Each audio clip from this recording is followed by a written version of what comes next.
ಬ್ರಹ್ಮರ್ಷಿ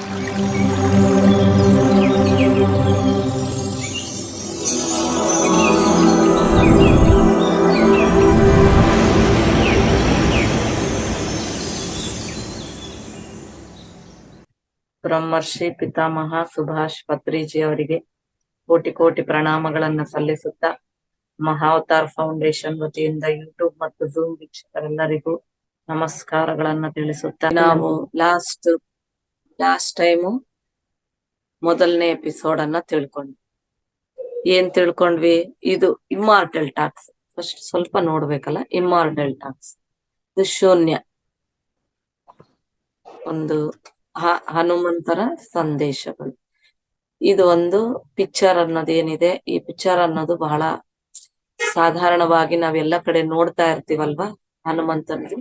ಇದೇ ತರಾನೇ ನೋಡಿ, ಕೆನಡಾ ದೇಶದಲ್ಲಿ ಟೊರೆಂಟೋ ನಗರದಲ್ಲಿ ವ್ಯಾಪಾರಸ್ಥನಾಗಿ, ಅದರಲ್ಲೂ ಮಹಾ ವ್ಯಾಪಾರಸ್ಥನಾಗಿ ಸ್ಥಿರಪಟ್ಟಿರುವ ಹನುದಾಸು ಅವರ ಹೆಂಡತಿ ಮಗನನ್ನ ಕಳ್ಕೊಂಡು ಅಕಸ್ಮಾತ್ ಆಗ ಅವ್ರು ಸತ್ತೋಗೋದ್ರಿಂದ ಅಂತ್ಯವಿಲ್ಲದ ವಿಷಾದದಲ್ಲಿ ಒಡ್ಕೊಂಡು ಹೋಗ್ತಾ ಇರ್ತಾನೆ.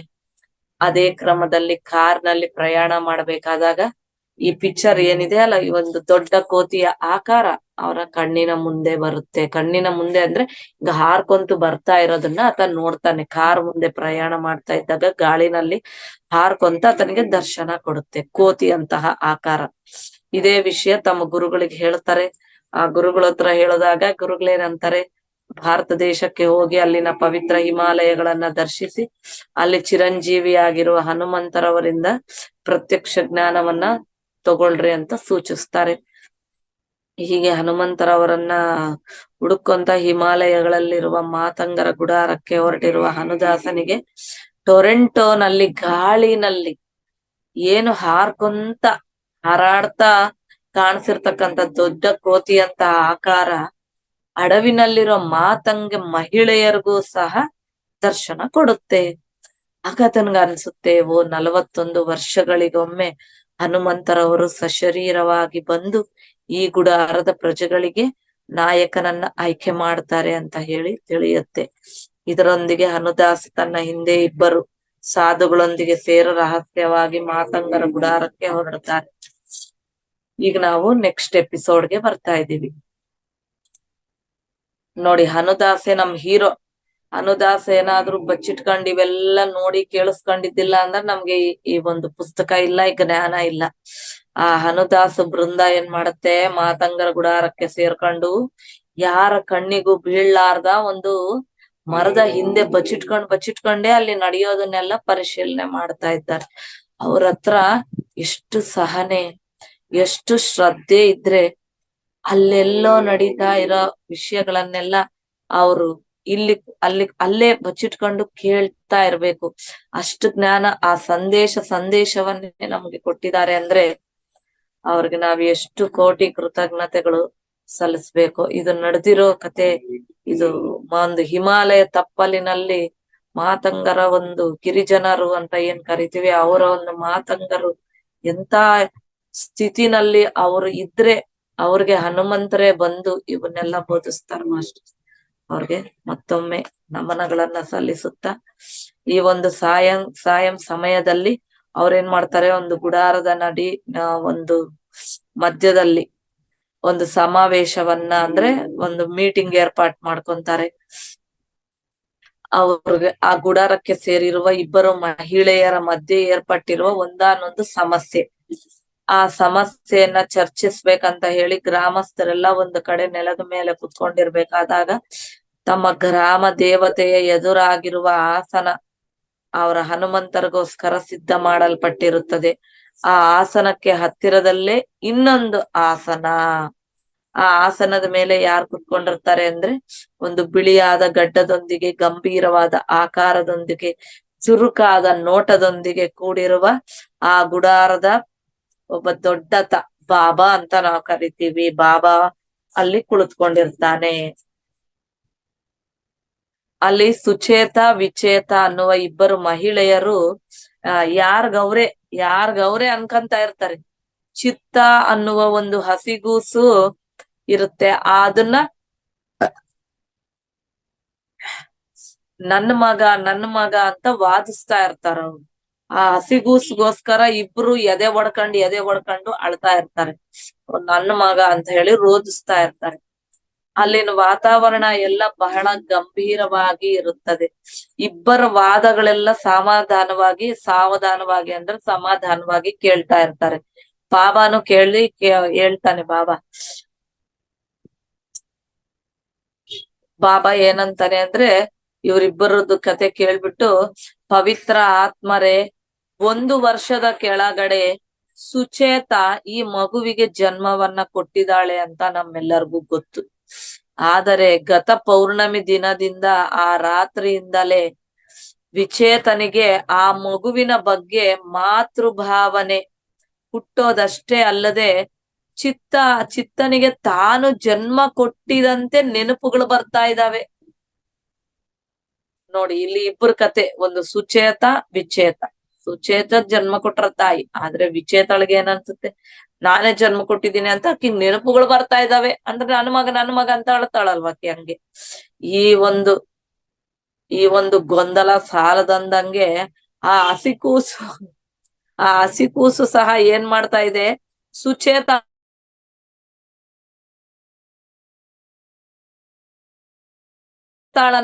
ನನ್ನ ತಾಯಿ ಅಂತ ಇದೆ.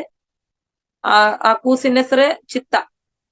ವಿಚೇತಳಿಗೆ ಮಕ್ಕಳಿಲ್ಲ, ಹಾಗಾಗಿ ತನ್ನ ಮಗನ ಮೇಲೆ ಮಂತ್ರ ಪ್ರಯೋಗ ಮಾಡಿದಳಂತ ಹೇಳಿ, ವಶಪಡಿಸ್ಕೊಂಡಿದ್ದಾಳೆ ಅಂತ ಹೇಳಿ ಸುಚೇತ ಆರೋಪಣೆ ಮಾಡ್ತಾ ಇದ್ದಾಳೆ ಅನ್ನುವ ವಿಷಯ ಇಲ್ಲಿ ವಿವರಣೆ ಕೊಟ್ಟಿದ ಬಾಬಾ ಕೊನೆಗೆ ಹೇಳಿದ ಮಂತ್ರ ಪ್ರಯೋಗ ಅನ್ನೋ ಮಾತು ಕೇಳ್ತಾ ಇದ್ದಂಗೆ ವಿಚೇತ ಏನ್ ಮಾಡ್ತಾಳೆ, ತನ್ನ ಮಡಿಲಲ್ಲಿರುವ ಮಗುವನ್ನ, ಅಮಾಯಕ ಮಗುವನ್ನ ಗಟ್ಟಿಗೆ ಹಿಡ್ಕೊಂಡು ಹಿಂಗ ಇಟ್ಕೊಂಡು ಅಳ್ತಾಳೆ. ಚಿತ್ತನನ್ನ ಇನ್ನ ಗಟ್ಟಿಗೆ ಹಿಡ್ಕೊಂಡ್ಬಿಡ್ತಾಳೆ.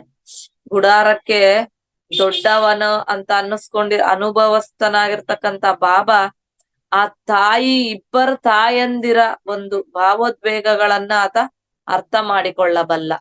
ಆದ್ರೆ ಅರ್ಥ ಮಾಡ್ಕೊಂಡ್ರೆ ಏನಾದ್ರೂ ಸಮಸ್ಯೆ ಪರಿಷ್ಕಾರ ಆಗುತ್ತೆ? ಇಷ್ಟು ಅವಗಾಹನೆ ಸಾಲ್ದು, ಹೌದಲ್ವೇ? ಅವಗಾಹನೆ ಮಾಡ್ಕೊಂಡ್ರೆ ಸಮಸ್ಯೆ ಪರಿಹಾರ ಆಗೋಗುತ್ತೆ ಅನ್ನೋ ಹಾಗಿದ್ರೆ ಇನ್ನೇನೇ ಇತ್ತು. ಆದ್ರೆ ಈ ಅವಗಾಹನೆ ಸರಿ ಹೋಗೋದಿಲ್ಲ. ಬಾಬಾ ಹೇಳ್ತಾನೆ ಅಲ್ಲಿ, ವಿಚೇತ, ನಿನ್ನ ಕಣ್ಣೀರು ನಿನ್ನ ಅಮಾಯಕತ್ವವನ್ನ ನಿರೂಪಿಸಲಾರದು ತಾಯಿ.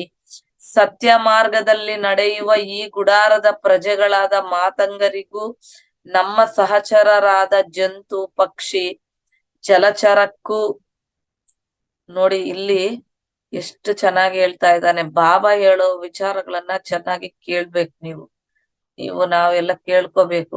ಆತ ಹೇಳ್ತಾ ಇದ್ದಾನೆ, ಈ ಗುಡಾರದ ಪ್ರಜೆಗಳಾದ ಮಾತಂಗರಿಗೂ ನಮ್ಮ ಸಹಚರ ಜಂತು ಅಂದ್ರೆ ಪ್ರಾಣಿ, ಪಕ್ಷಿ, ಜಲಚರ, ಮೀನುಗಳು ಇರ್ತಾವಲ್ವಾ, ಅಥವಾ ಇನ್ನು ಮೀನುಗಳೊಂದೇ ಅಲ್ಲ, ಜಲಚರಗಳು ಅಂದ್ರೆ ನೀರ್ನಲ್ಲಿ ವಾಸ ಮಾಡವೆಲ್ಲ.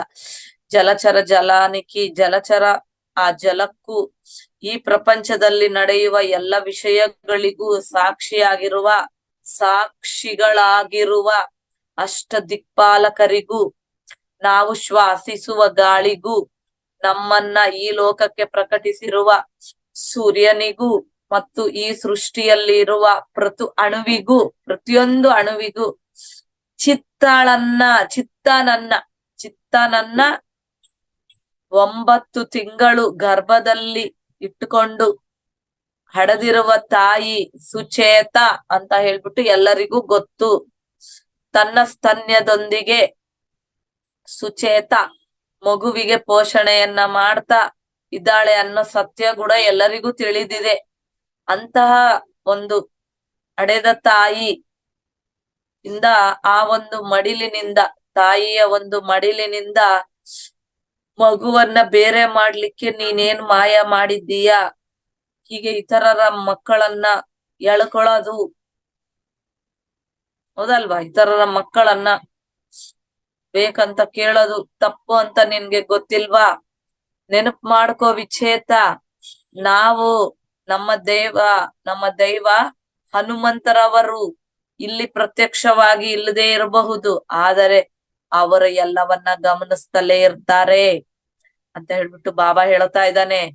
ನೀನು ಮಾಡ್ತಾ ಇರುವ ಪಾಪಕ್ಕೆ ಸಮಸ್ತ ಮಾತೃ ಮಂಡಲಿ ನಿನ್ನನ್ನ ಶಿಕ್ಷಿಸಲಾರದೆ, ಶಿಕ್ಷಿಸುವುದಕ್ಕಿಂತ ಮುಂಚೆನೆ ನೀನು ಮಾಡಿರುವ ಮಂತ್ರ ಪ್ರಯೋಗ ಕ್ಷುದ್ರ ವಿದ್ಯೆಯನ್ನ ಉಪಸಂಹರಿಸಿಕೋ. ಮಗುವನ್ನ ತನ್ನ ತಾಯಿಗೆ, ಹೌದಲ್ಲ, ತನ್ನ ತಾಯಿಗೆ ಹಡೆದಿರುವ ತಾಯಿಗೆ ಒಪ್ಪಿಸ್ಬಿಡು ಅಂತ ಹೇಳ್ಬಿಟ್ಟು ಆಕೆಯನ್ನ ಎಚ್ಚರಿಸ್ತಾ ಇರ್ತಾನೆ. ಬಾಬಾ ಮಾತುಗಳಿಗೆ ಎಲ್ಲರೂ ಏನಂತಾರೆ, ಹೌದು ಹೌದು ಹೌದು ಹೌದು ಅಂತ ಹೇಳ್ಬಿಟ್ಟು ತಲೆ ಅಲ್ಲಾಡಿಸ್ತಾ ಇದ್ದಾಗ ವಿಚೇತ ಮಾತ್ರ ಇದು ನನ್ನ ಮಗು, ಇದು ನನ್ನ ಮಗು ಅಂತ ಹೇಳ್ಬಿಟ್ಟು ಹೃದಯ ವಿಧಾರಕವಾಗಿ ರೋಧಿಸ್ತಾ ಬಿಕ್ಕಿ ಬಿಕ್ಕಿ ಅಳ್ತಾಳೆ. ಬಿಕ್ಕು ಬರ್ತಾ ಇರುತ್ತೆ, ಬಿಕ್ಕಿ ಬಿಕ್ಕಿ ಅಳದು. ಅದನ್ನ ನೋಡಿದ ಬಾಬಾಳ ಹೆಂಡತಿ ಮಾತಾ, ಹೌದಲ್ಲ, ಬಾಬಾ ಇರ್ಲಿ ಗುರುಗಳಿರ್ಲಿ ಅವರ ಹೆಂಡತಿ ಏನಾಗ್ತಾರೆ, ಗುರುಮಾತಾ ಆಗ್ತಾರಲ್ಲ, ಹಂಗೆ ಇಲ್ಲಿ ಬಾಬಾಳ ಹೆಂಡತಿ ಮಾತಾ ತನ್ನ ಆಸನದ ಮೇಲಿಂದ ಎದ್ದು ಬಂದು ವಿಚೇತ ಪಕ್ಕದಲ್ಲಿ ಕುಳಿತುಕೊಂಡು ಆಕೆಯ ಬೆನ್ನನ್ನ ಸವರಿಸ್ತಾ ಇರ್ತಾಳೆ. ಇವನಿಗೆ ಆವಾಗ ಹೇಳ್ತಾಳೆ, ಇವನಿಗೆ ಜನ್ಮ ಕೊಟ್ಟಿರುವ ತಾಯಿ ನಾನೇ. ಇವನು ಕಣ್ಣು ತೆರೆದಂದಿನಿಂದಲೂ ಇವನಿಗೆ ಹಾಲುಣಿಸಿ ಬೆಳೆಸಿರೋಳು ನಾನೇ. ಈ ಒಂದು ಅಡವಿಯಲ್ಲಿ ಅನೇಕ ಆಪತ್ತುಗಳಿಂದ ಇವನನ್ನ ರಕ್ಷಣೆ ಮಾಡ್ಕೊಂತ ಸಾಕ್ತಾ ಇರೋದು ನಾನೇ. ಇದೆಲ್ಲ ನಿಮಗ್ ತಿಳಿದಿದೆ ಅಲ್ವಾ? ನೀವ್ ಯಾಕೆ ನನಗೆ ವಿರುದ್ಧವಾಗಿ ಮಾತಾಡ್ತಾ ಇದ್ದೀರಾ ಅಂತ ಹೇಳ್ಬಿಟ್ಟು ಹೇಳ್ತಾ ಇದ್ದಾಳೆ ಮಾತಾ. ನೀವೇ ಅಲ್ವೇ ನನಗೆ ಏನಂತ ಕುರುಡು ಪೋಸಿಂದಿ, ನೀವೇ ಅಲ್ವೇ ನನಗೆ ಡೆಲಿವರಿ ಮಾಡಿದ್ದು? ಬಾಬಾ ನೀವೇ ಅಲ್ವೇ ಇವನಿಗೆ ಚಿತ್ತ ಅಂತ ನಾಮಕರಣ ಮಾಡಿದ್ದು? ಇವನ್ನೆಲ್ಲ ಹೇಗೆ ನೀವು ಮರ್ತೋಗ್ತೀರಾ ಬಾಬಾ ಅಂತ ಹೇಳ್ಬಿಟ್ಟು ದೀನವಾಗಿ ಕೈಗಳನ್ನ ಜೋಡಿಸಿ ಮಾತಾಡ್ತಾಳೆ ವಿಚೇತ ಮಾತುಗಳು. ನೋಡ್ರಿ, ಇಲ್ಲೊಂದ್ ಪಿಕ್ಚರ್ ಕೊಟ್ಟಿದಾರ, ಕಾಣಿಸ್ತಾ ಇದೆಯಾ? ಇಲ್ಲ ಅಂದ್ರ ಕಾಣಿಸ್ತಾ ಇಲ್ಲ. ಅಂದ್ರೆ ಆ ಗುಡಾರದ ಪ್ರಜೆಗಳೆಲ್ಲ ಒಂದು ಸಮಾವೇಶ ನಡೆಸ್ತಕ್ಕಂಥದ್ದು ಪಿಕ್ಚರ್ ಅದು. ಆ ತರ ಪಿಕ್ಚರ್ಸ್ ಕೊಟ್ಟಾಗ ನಮ್ಗೆ ವಿಶೇಷವಾಗಿ ತಿಳಿಯುತ್ತೆ. ಇಲ್ಲಿ ಈ ತರ ಅವರು ಮಾತಾಡ್ತಾ ಇರ್ಬೇಕಾದಾಗ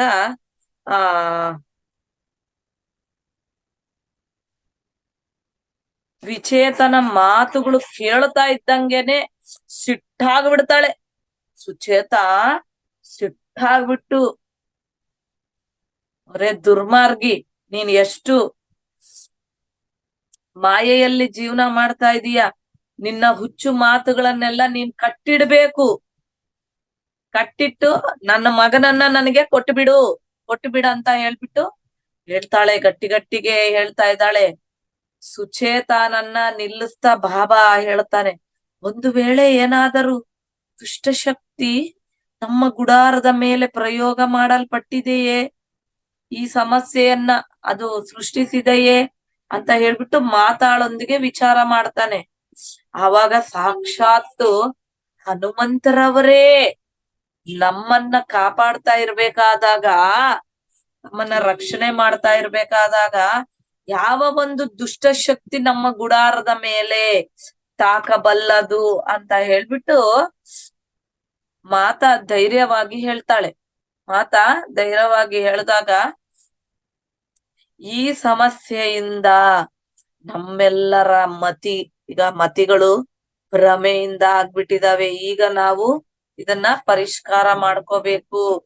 ಇದು ಬಹಳ ಕಷ್ಟ ಪರಿಷ್ಕಾರ ಮಾಡೋದು. ಹೆಂಗನ ಆಗ್ಲಿ ಇದು ನಿಷ್ಪಕ್ಷಪಾತವಾಗಿ ಇದನ್ನ ಪರಿಷ್ಕರಿಸುವ ಒಂದು ಮಹಾಶಕ್ತಿ ಬರೋವರೆಗೂ ನಾವು ಕಾಯ್ಬೇಕು ಅಂತ ಹೇಳ್ಬಿಟ್ಟು ಕೈಗಳನ್ನ ಜೋಡಿಸಿ ಆಕಾಶದ ಕಡೆ ನೋಡ್ತಾರೆ. ಇದಕ್ಕೆ ಪರಿಷ್ಕಾರಕ್ಕಾಗಿ ನಾವು ನಮ್ಮ ಪೂರ್ವಿಕರನ್ನ ಭೇಟಿ ಮಾಡುವ ಸಮಯ ಬಂದಿರೋ ಅವಶ್ಯಕತೆ ಇದೆ ಅಂತ ಹೇಳ್ಬಿಟ್ಟು ಬಾಬಾ ಸುಚೇತ ವಿಚೇತ ಹಾಸಿಗೂ ಸುಚಿತ್ತ ಎಲ್ಲರೊಂದಿಗೆ ಸೇರ್ಕೊಂಡು ಗುಡಾರಕ್ಕೆ ದೂರವಾಗಿರುವ ಬೆಟ್ಟದ ಶಿಖರದ ಮೇಲೆ ಕದಲ್ತಾರೆ. ಎಲ್ಲರೂ ಹೋಗ್ತಾರೆ, ಹತ್ತಕ್ ಹೋಗ್ತಾರೆ. ಮಾತಂಗರೆಲ್ಲರೂ ಬಾಬಾನನ್ನ ಅನುಸರಣೆ ಮಾಡ್ತಾರೆ. ಅಂದ್ರೆ ಅವ್ರ ಹಿಂದಕ್ಕ ಹೋಗ್ತಾರ ಮಾತಂಗರು. ಅಲ್ಲಿವರೆಗೂ ಗುಡಾರದಲ್ಲಿ ಸಭೆಗಳು ನಡೀತಾ ಇರುವಾಗಾದಾಗ ಈ ಒಂದು ತತಂಗವನ್ನೆಲ್ಲ ನೋಡಿ ಹನುದಾಸ ಬೃಂದ ನೋಡ್ತಾ ಇರುತ್ತೆ. ಕುತೂಹಲವಾಗಿ ಇಬ್ಬರು ಸಾಧುಗಳನ್ನ ಹಿಂದೆ ಇಟ್ಕೊಂಡು ರಹಸ್ಯವಾಗಿ ಅವರು ಸಹ ಒಂದು ಪೂರ್ವಿಕರ ಬೆಟ್ಟದ ಹತ್ರಕ್ಕೆ ಇವರು ಸೇರ್ಕಂತಾರ. ಅಷ್ಟೊತ್ತವರೆಗೂ ಬೆಳಕಿದ್ದಿತ್ತಲ್ವಾ, ಇವಾಗ ಸಂಜೆ ಆಗ್ತಾ ಇದೆ.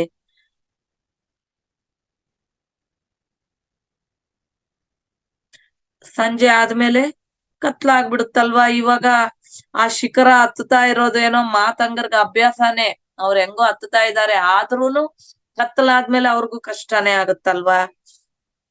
ವೃದ್ಧನಾಗಿರುವ ಬಾಬಾ ಆಯಾಸದೊಂದಿಗೆ ಬೆಟ್ಟ ಹತ್ತಲಾರ್ದೆ ಹಂಗೆ ಹತ್ಕೋ ಅಂತ ಇರ್ತಾನೆ. ಅವಾಗ ಇಲ್ಲಿ ಒಂದು ದಾರ, ದಪ್ಪದಾಗಿರೋ ದಾರ ಅಲ್ಲಿ ಅಲಗಾಡ್ತಾ ಇರುತ್ತೆ. ಅದು ಕಾಣಿಸಿದ ತಕ್ಷಣ ಎಲ್ಲಾರು ಅದನ್ನ ಗಟ್ಟಿಗೆ ಹಿಡ್ಕೊಂಡು ಆ ಬೆಟ್ಟದ ಮೇಲೆ ಸೇರ್ಕೊಂತಾರೆ. ನೋಡಿ ಎಷ್ಟು ಚೆನ್ನಾಗಿ ಸೇರ್ಕೊಂತಾರೆ ಅಂದ್ರೆ, ಕೊನೆಗೆ ಅಲ್ಲಿ ಸೇರ್ಕೊಂಡ ಬಾಬಾ ಅಷ್ಟೊತ್ತಿಗಾಗ್ಲೇ ಆಸನದ ಮೇಲೆ ಕುಳಿತುಕೊಂಡಿರುವ, ನೋಡಿ ಇಲ್ಲಿ ಪಿಕ್ಚರ್ ಎಷ್ಟು ಚೆನ್ನಾಗಿ ಕೊಟ್ಟಿದ್ದಾರೆ, ಎಷ್ಟು ಮುದ್ದಾಗಿದೆ. ಆ ಪಿಕ್ಚರ್ ನೋಡ್ತಾ ಇದ್ರೆ ಎಷ್ಟು ಖುಷಿ ಆಗ್ತದೆ ನೋಡ್ರಿ. ಆ ಪಿಕ್ಚರ್ಗಳೇನ್ ಇದ್ರ ಸಲುವಾಗಿ ಮಾಡಿಲ್ಲ, ಮಾಡಿಟ್ಟಿರೋ ಪಿಕ್ಚರ್ಗಳನ್ನ ಅದಕ್ಕೆ ಜೋಡಿಸಿದ್ದಾರೆ ಎಷ್ಟು ಚೆನ್ನಾಗಿ. ಒಂದು ಇವ್ರ ಬೆಟ್ಟವನ್ನ ಹತ್ತುತ್ತಾರೆ. ಹತ್ತೋದ್ರೊಳಗಡೆನೆ ಅಲ್ಲಿ ಒಂದು ಬಂಡೆ ಮೇಲೆ ಹನುಮಂತ ಕೂತ್ಕೊಂಡಿರ್ತಾನ ಆಲ್ರೆಡಿ. ಹನುಮಂತನನ್ನ ನೋಡಿ ಆಶ್ಚರ್ಯ ಹೋಗ್ಬಿಡ್ತಾನಂಗೆ. ದೇವಾ ಅಂತ ಕಣ್ಣಲ್ಲಿ ನೀರ್ ಹಾಕ್ಬಿಡ್ತಾನೆ. ನನ್ನ ಪಾದಗಳನ್ನ ಅಭಿಷೇಕ ಮಾಡಿಸ್ತಾ ಇರ್ತಕ್ಕಂತ ಬಾಬಾನನ್ನ ಎತ್ತಿ ಹೃದಯಕ್ಕೆ ಅಪ್ಪಕೊಂತಾರೆ ಹನುಮಂತರು. ಆ ಮಹಾಶಕ್ತಿಯ ಒಂದು ಸಮಕ್ಷಮದಲ್ಲಿ, ಅಂದ್ರೆ ಆ ಒಂದು ಪ್ರತ್ಯಕ್ಷದಲ್ಲಿ, ಆ ಮಹಾಶಕ್ತಿಯ ಪ್ರತ್ಯಕ್ಷದಲ್ಲಿ ತನ್ನ ಶರೀರದಲ್ಲಿರುವ ಭಾರ ಎಲ್ಲ ಇಳಿದು ಹೋಗ್ಬಿಡ್ತು. ಹಗರ ಆಗೋಗ್ಬಿಡ್ತು. ಆ ಅನುಭೂತಿಯನ್ನ ಹೊಂದ್ತಾನೆ ಬಾಬಾ. 41 ವರ್ಷಗಳ ನಂತರ ಈಗ ಆತ ಹನುಮಂತರವರನ್ನ ಪ್ರತ್ಯಕ್ಷವಾಗಿ ನೋಡ್ತಾ ಇದ್ದಾನೆ. ನೋಡಿ ಇಲ್ಲಿ ನಮ್ಗೇನ್ ತಿಳಿತು, ಬಾಬಾನನ್ನ ಆಯ್ಕೆ ಮಾಡಿದವ್ರು ಯಾರು? ಹನುಮಂತರೇ. 41 ವರ್ಷಗಳ ಹಿಂದೆ ಈ ಗುಡಾರಕ್ಕೆ ಬಂದು ಹನುಮಂತ ಸಶರೀರವಾಗಿ ಮಾತಂಗರಿಗೆ ನಾಯಕನನ್ನ ಆಯ್ಕೆ ಮಾಡ್ತಾನೆ. ಅದಕ್ಕೆ ಬಾಬಾನೇ ನಾಯಕ ಆಗಿರ್ತಾನೆ. ಈಗ ಮತ್ತೆ 41 ವರ್ಷಗಳಾಗಿದೆ. ಈಗ ಮತ್ತೆ ಬಂದಿದ್ದಾನೆ ಹನುಮಂತ. ಯಾಕೆ ಬಂದಿದ್ದಾನೆ? ಮತ್ತೆ ನಾಯಕನನ್ನ ಆಯ್ಕೆ ಮಾಡ್ಬೇಕಾಗಿದೆ, ಹಂಗಾಗಿ ಬಂದಿದ್ದಾರೆ. ಈಗ ಪ್ರತ್ಯಕ್ಷವಾಗಿ ನೋಡ್ತಾ ಇರಕ್ಕೆ ಬಾಬಾಗ ಫುಲ್ ಖುಷಿ. ತಾನು ಯುವಕನಾಗಿದ್ದಾಗ ಈ ಗುಡಾರಕ್ಕೆ ತನ್ನನ್ನ ನಾಯಕನನ್ನಾಗಿ ಮಾಡಿ ಮತ್ತೆ 41 ವರ್ಷಗಳ ನಂತರ ಬಂದು ಹೊಸ ನಾಯಕನನ್ನ ಆಯ್ಕೆ ಮಾಡ್ತೀನಿ ಅಂತ ಮಾತು ಕೊಟ್ಟಿರೋ ಪ್ರಕಾರ ಬಂದ ಹನುಮಂತರವರಿಗೆ ಕೃತಜ್ಞತೆಯನ್ನ ತಿಳಿಸ್ತಾನ ಬಾಬಾ. ಆವಾಗ ಬಾಬಾ ಹೇಳಿರೋ ಮಾತುಗಳಿಗೆ ಹನುಮಂತರು ಏನಂತಾರೆ ಅಂದ್ರೆ, ನಾನ್ ಯಾವಾಗ್ಲೂ ಇಲ್ಲೇ ಇರ್ತೀನಿ ಬಾಬಾ, ನಾನ್ ಯಾವಾಗ್ಲೂ ಇಲ್ಲೇ ಇರ್ತೀನಿ. ನೀನೇ 41 ವರ್ಷಗಳು ಕಷ್ಟಪಟ್ಟು ಎಷ್ಟೋ ಕಠಿಣವಾದ ಪರೀಕ್ಷೆಗಳನ್ನ ಎದುರಿಸಿ ಆತ್ಮಶಕ್ತಿಯಿಂದ ಈಗ ನೀನು ತಯಾರಾಗಿದ್ದೀಯಾ, ಆತ್ಮಶಕ್ತಿವಂತನಾಗಿದ್ದೀಯಾ. ಹಾಗಾಗಿ ನನ್ನನ್ನ ನೋಡಬಲ್ಲವನಾಗಿದ್ದೀಯಾ ಅಂತ ಹೇಳ್ಬಿಟ್ಟು ಹನುಮಂತರವರು ನಗ್ನಗ್ತಾ ಹೇಳ್ತಾ ಇದ್ದಾರೆ. ಹೌದು ದೇವ ಅಂತ ಹೇಳ್ಬಿಟ್ಟು ಸುಚೇತ ವಿಚೇತರ ಸಮಸ್ಯೆಗಳನ್ನೆಲ್ಲ ಬಾಬಾ ಅವ್ರ ಮುಂದೆ ಇಡ್ತಾರೆ. ಅದಕ್ಕೆ ಒಂದೇ ಉತ್ತರ ಕೊಟ್ಟು ಬಿಡ್ತಾರ ನೋಡ್ರಿ ಹನುಮಂತರು. ಇದೇ ಭಗವಂತನಿಗೆ ನೋಡಿ, ಶ್ರೇಷ್ಠ ಗ್ರೇಟ್ ಮಾಸ್ಟರ್ಸ್ ಯಾವ ತರ ಉತ್ತರ ಕೊಡ್ತಾರೆ ಅನ್ನೋದು. ಚಿತ್ತ ಯಾರ ಜೊತೆ ಸಂತೋಷವಾಗಿದ್ರೆ ಆಕೆನೇ ಅವನ ತಾಯಿ ಅಲ್ವೇ ಅಂತ ಹೇಳ್ಬಿಟ್ರು ಹನುಮಂತ. ಆದರೆ ದೇವ ಸುಚೇತ ಅಲ್ವಾ ಆತನಿಗೆ ಜನ್ಮ ಕೊಟ್ಟಿರುವ ತಾಯಿ, ಅದು ಎಲ್ಲರಿಗೂ ಗೊತ್ತಿದೆ ಅಂತ ಹೇಳ್ಬಿಟ್ಟು ಬಾಬಾ ನನ್ನ ಹೇಳ್ತಾ ಇರೋದನ್ನ ಕೇಳಿ ಸರಿ ಅಂತ ಹನುಮಂತರು ಇನ್ನೊಂದ್ ಮಾತು ಹೇಳ್ಬಿಡ್ತಾರೆ, ತನ್ನ ತಾಯಿ ಯಾರಂತ ಆತನೇ ನಿರ್ಣಯಿಸ್ಕೊಂತಾನ ಅಂತ ಹೇಳ್ಬಿಟ್ಟು ಹೇಳ್ತಾರೆ ಹನುಮಂತರು. ಇನ್ನ ಚಿಕ್ಕ ಮಗು ಅಲ್ವಾ ಅಂತ ಹೇಳ್ಬಿಟ್ಟು ಬಾಬಾ ಹೇಳಿರೋ ಮಾತುಗಳಿಗೆ ನಗತಾ ಎಷ್ಟು ಚೆನ್ನಾಗಿ ಹೇಳ್ತಾರೆ ಅಂದ್ರೆ, ನನ್ನ ಒಂದು ಬಾಲ ನೋಡಿ ತೋರ್ಸ್ಬಿಟ್ಟು, ತನ್ನ ಬಾಲವನ್ನ ತೋರ್ಸ್ಬಿಟ್ಟು, ಇಲ್ಲಿವರೆಗೂ ನೀವು ಈ ಒಂದು ಈ ಒಂದು ದಾರಾನೇ ನಿಮ್ಮನ್ನೆಲ್ಲ ಮೇಲಿನವರೆಗೂ, ಈ ಎತ್ತರವಾಗಿರ್ತಕ್ಕಂತಹ ಬೆಟ್ಟದ ಮೇಲಿನವರೆಗೂ ಈ ಒಂದು ನನ್ನ ಬಾಲ ಕರ್ಕೊಂಡ್ ಬಂದಿದೆ ಅಲ್ಲ, ಇದು ಚಿಕ್ಕದಾಗೆ ಇದೆಯಲ್ವಾ ಅಂತ ಹೇಳ್ಬಿಟ್ಟು ಹೇಳ್ತಾರೆ. ಅಯ್ಯಯ್ಯಪ್ಪ, ಬಂದು ಕೂಡ್ಲೆ ನಿಮ್ ಪಾಠಗಳು ಪ್ರಾರಂಭ ಮಾಡಿಬಿಟ್ರ ಹನುಮಂತ ಅಂತ ಎಲ್ಲರೂ ಬಾಬಾ ಗೊತ್ತಾಗುತ್ತೆ, ಎಲ್ಲರೂ ಕೇಳ್ತಾ ಇರ್ತಾರೆ ಇವೆಲ್ಲ.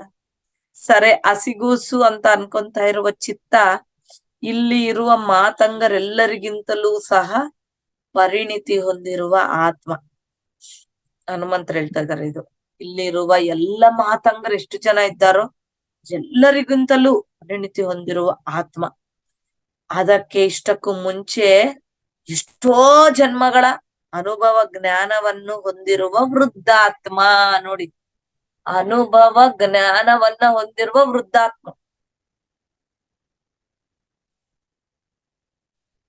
ಅಂತ ಹೇಳ್ಬಿಟ್ಟು ಹನುಮಂತರ ಹೇಳ್ಬೇಕಾದಾಗ, ಅಲ್ಲಿವರೆಗೂ ವಿಚೇತನ ಒಂದು ಮಡಿಲಲ್ಲಿ ಆಟಾಡ್ಕೊಂತ ಕುತ್ಕೊಂಡಿರುವ ಚಿತ್ತ ಸ್ಪಷ್ಟವಾಗಿ ಮಾತಾಡೋದನ್ನ ಪ್ರಾರಂಭ ಮಾಡ್ತಾನೆ. 1 ವರ್ಷದ ಬಾಲಕ ಚಿತ್ತ, ಮಗು ಇನ್ನ ಮಲ್ಕೊಂಡಿರ್ತದ, ಆ ಬಾಲಕ ನೋಡಿ ಆ ಪಾಪು ಓಡಿ ಬರುತ್ತೆ, ಸ್ಪಷ್ಟವಾಗಿ ಮಾತಾಡೋದನ್ನ ಪ್ರಾರಂಭ ಮಾಡುತ್ತೆ. ಈಗ ಅಂದ್ರೆ ತನ್ನ ಗತ ಜನ್ಮವನ್ನ ತಾನು ಹೇಳ್ಕೊಡುತ್ತೆ ನೋಡ್ರಿ. 1 ವರ್ಷದ ನಾನು ನನ್ನ ಗತ ಜನ್ಮದಲ್ಲಿ ಒಬ್ಬ ಸನ್ಯಾಸಿನಿ. ನೋಡಿ, ಇಲ್ಲಿ ಸನ್ಯಾಸಿ ಪಿಕ್ಚರ್ ಕೊಟ್ಟಿದ್ದಾನೆ. ಚಿತ್ತ, ಚಿಕ್ಕ ಪಾಪು ಬಾಲಕ ಹೇಳ್ತಾ ಇದೆ, ಮಾತಾಡ್ತಾ ಇದೆ, ನಾನು ಗತ ಜನ್ಮದಲ್ಲಿ ಒಬ್ಬ ಸನ್ಯಾಸಿ, ದೈವವನ್ನ ಹುಡುಕೊಂತ ಎಲ್ಲ ಪ್ರದೇಶಗಳೆಲ್ಲ ತಿರ್ಗಾಡ್ತಾ ನಾನು ಒಂದು ಮರುಭೂಮಿಯಲ್ಲಿ ಪ್ರವೇಶ ಮಾಡಿದ್ದೇನೆ. ಅಲ್ಲಿ ಕಾಲಿಗೆ ಚಪ್ಪಲಿ ಇರ್ಲಾರ್ದಂಗ ಆ ಮರುಭೂಮಿ ಎಲ್ಲ ತಿರುಗ್ತಾ ನಿದ್ರೆ ಆಹಾರಗಳಿಲ್ದೆ ನಾನು ಬೇಸತ್ತಿದ್ದೀನಿ ಅಂತ ಹೇಳ್ತಾರೆ. ಒಂದಿನ ಮಧ್ಯಾಹ್ನ ಆ ಬಿಸಿಲಿನ ದಾಹದೊಂದಿಗೆ ಬಾಯೆಲ್ಲ ಗಟ್ಟಿಗಾಗ್ಬಿಟ್ಟಿರುತ್ತೆ, ಈ ಗಂಟ್ಲ ಎಲ್ಲ ಈಗ ಹಿಡಿ ಆಗ್ಬಿಟ್ಟಿರ್ತಲ್ಲ, ಗಟ್ಟಿಗಾಗ್ಬಿಟ್ಟಿರ್ತಾವಲ್ಲ ಹಂಗೆ. ಆ ಒಂದು ಮರುಭೂಮಿ ಸಮೀಪದಲ್ಲಿರೋ ಒಂದು ಗ್ರಾಮಕ್ಕೆ ನಾನು ಹೋಗಿದ್ದೆ. ಅಲ್ಲಿ ಒಂದು ಗುಡಿಸಲಿನ ಮುಂದೆ ಮರದ ಕೆಳಗಡೆ 10 ವರ್ಷದ ಬಾಲಕ ಶಾಲೆಗೆ ಹೋಗದೆ ಕಲ್ಬಂಡೆ ಮ್ಯಾಲ್ ಮಲ್ಕೊಂಡು ಏನೋ ಒಂದು ಹಗಲಿನ ಕನಸುಗಳನ್ನ ಕಾಣ್ತಾ ಇದ್ದಾನೆ. ನಾನು ಅವನನ್ನ ತಟ್ಟಿ ಹಬ್ಬಿಸಿ ಅಪ್ಪಿ ನನಗೆ ಒಳ್ಳೆ ನೀರನ್ನ ತಂದು ಕೊಡಂತ ಕೇಳ್ತಾನೆ. ಸರಿ ಅಂತ ಹೇಳ್ಬಿಟ್ಟು ಆ ಹುಡ್ಗ ಗುಡಿಸಲಿನಲ್ಲಿ ಹೋಗ್ಬಿಟ್ಟು ಆ ಗಡಿಗೆನಲ್ಲಿ ಗ್ಲಾಸ್ ನೀರಿನ ಲೋಟದೊಂದಿಗೆ ನೀರ್ ತಗೊಂಡ್ ಬರಕ್ ಹೋಗ್ತಾನೆ. ಇನ್ನ ತಗೊಂಡ್ ಬರೋದ್ರಲ್ಲೇ ದಾಹಕ್ಕೆ ತಾಳಲಾರ್ದೆ ಈ ಒಂದು ಸನ್ಯಾಸಿನಿ ಒಳಗ್ ಹೋಗ್ಬಿಡ್ತಾರೆ. ಇಬ್ರು ಇವಾಗ ಇಬ್ರು ಒಳಗಡೆ ಇದ್ದಾರಲ್ವೇ, ಆ ಒಂದು ಬಡತನ ಹರಿತಾ ಇರುವ ಆ ಗುಡಿಸಲಿನಲ್ಲಿ ಒಂದು ಮೂಲೆಯಲ್ಲಿ ಆ ಮಗುವಿನ ತಾಯಿ, ಆ ಮಗು ಅಂದ್ರೆ ಇಲ್ಲಿ ಆ ಬಾಲಕ ಇದ್ದಾನಲ್ಲ, ದೊಡ್ಡವನು, 10 ವರ್ಷದ ಬಾಲಕ ಇದ್ದಾನಲ್ಲ, ಆ ಮಗುವಿನ ತಾಯಿ ಶೇಕ್ ಆಗ್ತಾ ಇರುತ್ತೆ, ಈ ತರ ನಡುಕೊಂತ ಇರೋದನ್ನ ನೋಡ್ತಾನೆ. ಒಂದು ಮೂಲೆನಲ್ಲಿ ಆಕಿ ಮಲಗಿರ್ತಾಳೆ, ನಡುಗುತ್ತಾ ಇರೋದನ್ನ ಕಾಣ್ತಾನೆ. ಆಕೆಯ ಒಂದು ದಯನೀಯವಾದ ಪರಿಸ್ಥಿತಿಗೆ ದಯೆಯನ್ನ ತೋರಿಸ್ತಾ ಆತನ ದಾಹನೂ ಸಹನು ಮರ್ತೋಗ್ಬಿಡ್ತಾನೆ. ಮರ್ತೋಗ್ಬಿಟ್ಟು ಆ ಗುಡಿಸಲನ್ನೆಲ್ಲ ಪರಿಶೀಲನೆ ಮಾಡಕ ಪ್ರಾರಂಭ ಮಾಡ್ತಾನೆ. ಒಂದು ಮೂಲೆಯ ಗೋಡೆಗೆ ಹನುಮಂತರವರ ಒಂದು ಫೋಟೋ ಇರುತ್ತೆ, ಒಂದು ಪಟ ನೇತಾಕಿರ್ತಾರಲ್ಲ, ತಗಲಾಕಿರ್ತಾರೆ. ಅದು ಕಾಣಿಸಿದ ತಕ್ಷಣ ಕೈಗಳನ್ನ ಜೋಡಿಸ್ಬಿಡ್ತಾನೆ. ಆಕೆಗೆ ಸ್ವಸ್ಥತೆ ಆಗ್ಬೇಕು ಅಂತ ಹೇಳ್ಬಿಟ್ಟು ಹನುಮಂತರವರನ್ನ ಆ ತರಾನೇ ಕೈ ಮುಗಿದು ಬೇಡ್ಕೊಂತ ಇರ್ತಾನೆ. ನೋಡಿ ಆತನಿಗೆ ನೀರ್ ಬೇಕಾಗಿರ್ತ ಅದೆಲ್ಲ ಮರ್ತು ಬಿಟ್ಟು ಆಕಿನ್ ಸಲುವಾಗಿ ಪ್ರೇಯರ್ ಮಾಡಕ್ ಚಾಲು ಮಾಡ್ಬಿಡ್ತಾನೆ. ಆ ಆಕೆಯ ಗಂಡ ಡಾಕ್ಟರ್ ಅನ್ನ ಕರ್ಕೊಂಡ್ ಬರಕ ಹೋಗಿದ್ದಾನೆ. ಆ ಡಾಕ್ಟರ್ ಬಂದಿದ್ದಾರೆ ಪರೀಕ್ಷೆ ಮಾಡ್ಬಿಟ್ಟು ಇನ್ ಸ್ವಲ್ಪ ಹೊತ್ತಿಗೆ ಆಕಿ ಸತ್ತೋಗ್ತಾಳ ಅಂತ ಹೇಳ್ಬಿಟ್ಟು ನಿರ್ಧಾರ ಮಾಡಿ ಹೇಳಿಬಿಡ್ತಾರೆ. ಅದನ್ನ ಕೇಳಿದ ಆ ಗಂಡ ಆಕೆಯ ಮಗನ ಮುಖದಲ್ಲಿ ದುಃಖ ಅನ್ನೋದು ಎಷ್ಟು ಇರುತ್ತೆ ಅಂದ್ರೆ ಆ ದುಸ್ಥಿತಿಯಿಂದ ಕಾಪಾಡಕ್ ಆಗದೆ ಇರ್ತಕ್ಕಂತಹ ಹನುಮಂತರವರನ್ನ ನಿಂದೆ ಮಾಡ್ತಾ ಇರ್ತಾಳೆ. ಯಾರು ಈ ಸನ್ಯಾಸಿನಿ ನಿಂದೆ ಮಾಡ್ತಾನೇ ಇರ್ತಾಳೆ. ಆ ನಿರ್ಜಲೀಕರಣ, ಡಿಹೈಡ್ರೇಟ್, ಜಲ ಅಂದ್ರೆ ನೀರ್ ಇರೋದಲ್ವಾ, ನಿರ್ಜಲ ಅಂದ್ರೆ ನೀರಿಲ್ಲ ದೇಹದಲ್ಲಿ, ಡಿಹೈಡ್ರೇಷನ್. ಈಗೆಲ್ಲ ಈ ಪದ ಎಲ್ಲರಿಗೂ ಕಿವಿಗಳಲ್ಲಿ ಜಾಸ್ತಿ ಬೀಳ್ತಾ ಇರುತ್ತೆ ಇವಾಗ. ಡಿಹೈಡ್ರೇಷನ್, ನೀರ್ ಇಲ್ಲ ದೇಹದಲ್ಲಿ, ನೀರಿನಂಶ ಕಡಿಮೆ ಆಗುತ್ತೆ. ಅದಕ್ಕೆ ಬಿಸಿಲುಗಾಲದಲ್ಲಿ ಸ್ವಲ್ಪ ನೀರನ್ನ ಜಾಸ್ತಿ ಕುಡಿಬೇಕು, ಎಳ್ನೀರ್ ಕುಡಿಬೇಕು, ಜ್ಯೂಸ್ ಕುಡಿಬೇಕು, ಅಥವಾ ಸ್ವಲ್ಪ ಮಿತಾಹಾರ ತಿನ್ಬೇಕು. ಹಂಗೆ ನೀರಿನ ಪದಾರ್ಥ ಇರ್ತಕ್ಕಂಥ ಸೊಪ್ಪು, ಹಣ್ಣು, ಹಂಪಲು, ತರಕಾರಿ, ಸಾತ್ವಿಕ ಆಹಾರ, ಮಸಾಲ ತಿನ್ಬಾರ್ದು ನೋಡ್ರಿ ಇವಾಗ. ಆ ತರ ನಾವು ಹೆಂಗ್ ಇಟ್ಕೊಂತೀವಿ ಹಂಗೆ ನೀರಿನ ಅಂಶ ಇರುತ್ತಲ್ವಾ ದೇಹದಲ್ಲಿ. ನೋಡಿ ಇವಾಗ ಆಕಿ ಊಟ ಮಾಡಿಲ್ಲ ಏನಿಲ್ಲ ಸನ್ಯಾಸಿನಿ, ಆಕಿ ಎಲ್ಲಾ ಮರ್ತು ಬಿಟ್ಟು ಆ ಹನುಮಂತರನ್ನ ಬೈಕೊಂತ ಕುಂತು ಬಿಡ್ತಾಳ. ಆಕಿ ನಿರ್ಜಲೀಕರಣ ಆಗಿರುತ್ತೆ, ಆಕಿ ದೇಹದೊಂದಿಗೆ ಅಲ್ಲೇ ಕುಪ್ಪು ಕುದ್ದು ಬಿದ್ದೋಗ್ಬಿಡ್ತಾಳ. ಆ ಸನ್ಯಾಸಿನಿ ಬಿದ್ದೋಗ್ತಾಳ. ಸ್ವಲ್ಪ ಹೊತ್ತಾದ ನಂತರ ಯಾರೋ ಬಂದು ಆಕಿನ ಮುಖದ ಮೇಲೆ, ಅಂದ್ರೆ ನನ್ನ ಮುಖದ ಮೇಲೆ ಅಂದ್ರೆ ಚಿತ್ತ ಹೇಳ್ತಾ ಇದ್ದಾನೆ, ತನ್ನ ಗತ ಜನ್ಮ ಅಲ್ವಾ, ನನ್ನ ಮುಖದ ಮೇಲೆ ನೀರನ್ನ ಚಿಮುಕಿಸಿ ಸ್ಮೃತಿಗೆ ಬಂದು ಕಣ್ಣು ತೆಗೆದ್ರೆ ಆಶ್ಚರ್ಯ, ಇಲ್ಲಿವರೆಗೂ ಗುಡಿಸಲಿನಲ್ಲಿ ಮರಣಶಯ್ಯೆಯ ಮೇಲೆ ಮಲಗಿರುವ ಸ್ತ್ರೀ ಒಳ್ಳೆಯ ಆರೋಗ್ಯದೊಂದಿಗೆ ಬೆಳಗುತ್ತಾ ಇರ್ತಕ್ಕಂತಹ ಕಣ್ಣಿನೊಂದಿಗೆ, ದೃಷ್ಟಿಯೊಂದಿಗೆ ಅಷ್ಟು ಚಂದಿರೋ ದೇಹದೊಂದಿಗೆ ತನ್ನ ಕಡೆ ನೋಡ್ತಾ ಇರೋದನ್ನ ಈ ಸನ್ಯಾಸಿನಿ ಕಾಣ್ತಾಳೆ. ಅಕ್ಕಿ, ಅಮ್ಮ ನೀವ್ ಸತ್ತೋಗಿಲ್ವಾ ಅಂತ ಕೇಳ್ತಾನೆ. ಆ ಸನ್ಯಾಸಿನಿ ಕೇಳೋದ್ರಲ್ಲಿ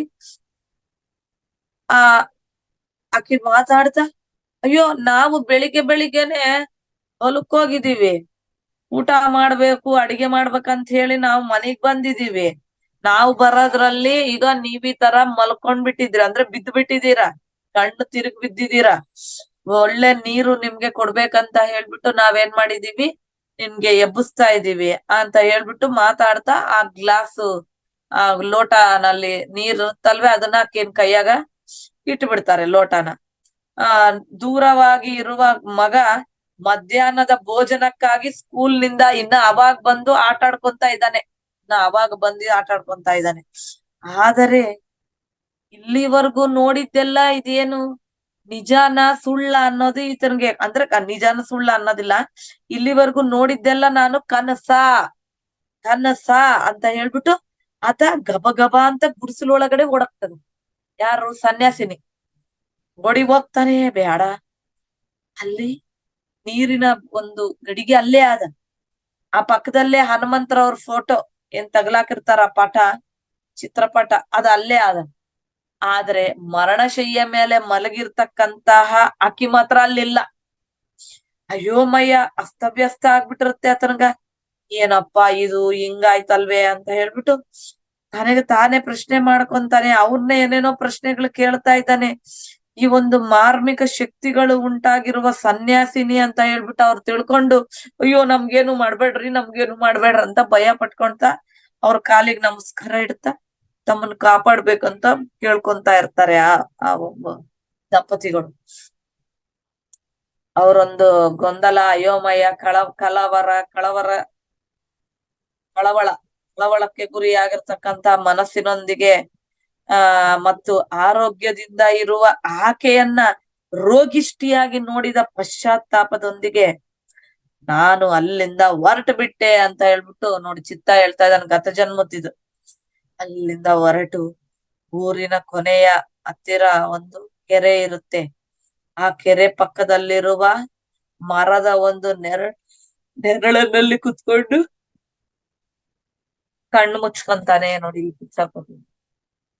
ಧ್ಯಾನ ಕುತ್ಕೊಂಡು, ಧ್ಯಾನಕ್ಕೆ ಕುಳಿತುಕೊಂಡು ಆ ಧ್ಯಾನ ಸ್ಥಿತಿಯಲ್ಲಿ ನನ್ನ ಕಣ್ಣಿನ ಮುಂದೆ ನೋಡಿ, ಆ ಧ್ಯಾನ ಸ್ಥಿತಿಯಲ್ಲಿ ನನ್ನ ಕಣ್ಣಿನ ಮುಂದೆ ಕೆಂಪು ಮತ್ತು ಹಸಿರು ಬಣ್ಣದಲ್ಲಿರುವ 2 ಸುರಂಗಗಳು ಕಾಣಿಸುತ್ತೆ. ನೋಡಿ ಹನುಮಂತರವ್ರು ಎಷ್ಟ್ ಚೆನ್ನಾಗಿ ನಮ್ಗೆ ಈ ರೀತಿನಲ್ಲಿ ಎಷ್ಟೊಂದು ವಿಷಯಗಳು ಈ ಇಮ್ಮಾರ್ಟಲ್ ಟಾಕ್ಸ್ ನಲ್ಲಿ ತಿಳ್ಕೊಳ್ಳೋ ಹಾಗೆ ಮಾಡ್ತಾ ಇದ್ದಾರೆ.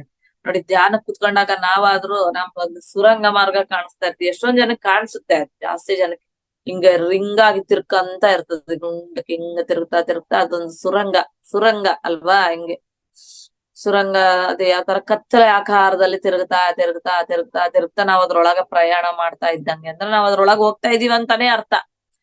ಹೊರಗಡೆ ತಿರುಗಿದ್ರೆ ಯಾವಾಗ ತಿರುಗ್ಬೇಕು ನಾವು? ಅದಕ್ಕೆ ಧ್ಯಾನದಾಗ ತಿರುಗ್ಬಿಟ್ರೆ ಜಲ್ದಿ ಹೋಗ್ಬಿಡ್ತೀವಿ ಆ ಕಡೆ. ಅದಕ್ಕೆ ಅದು ಸುರಂಗ ಮಾರ್ಗ ಅಂತ ಕರೀತಾರೆ.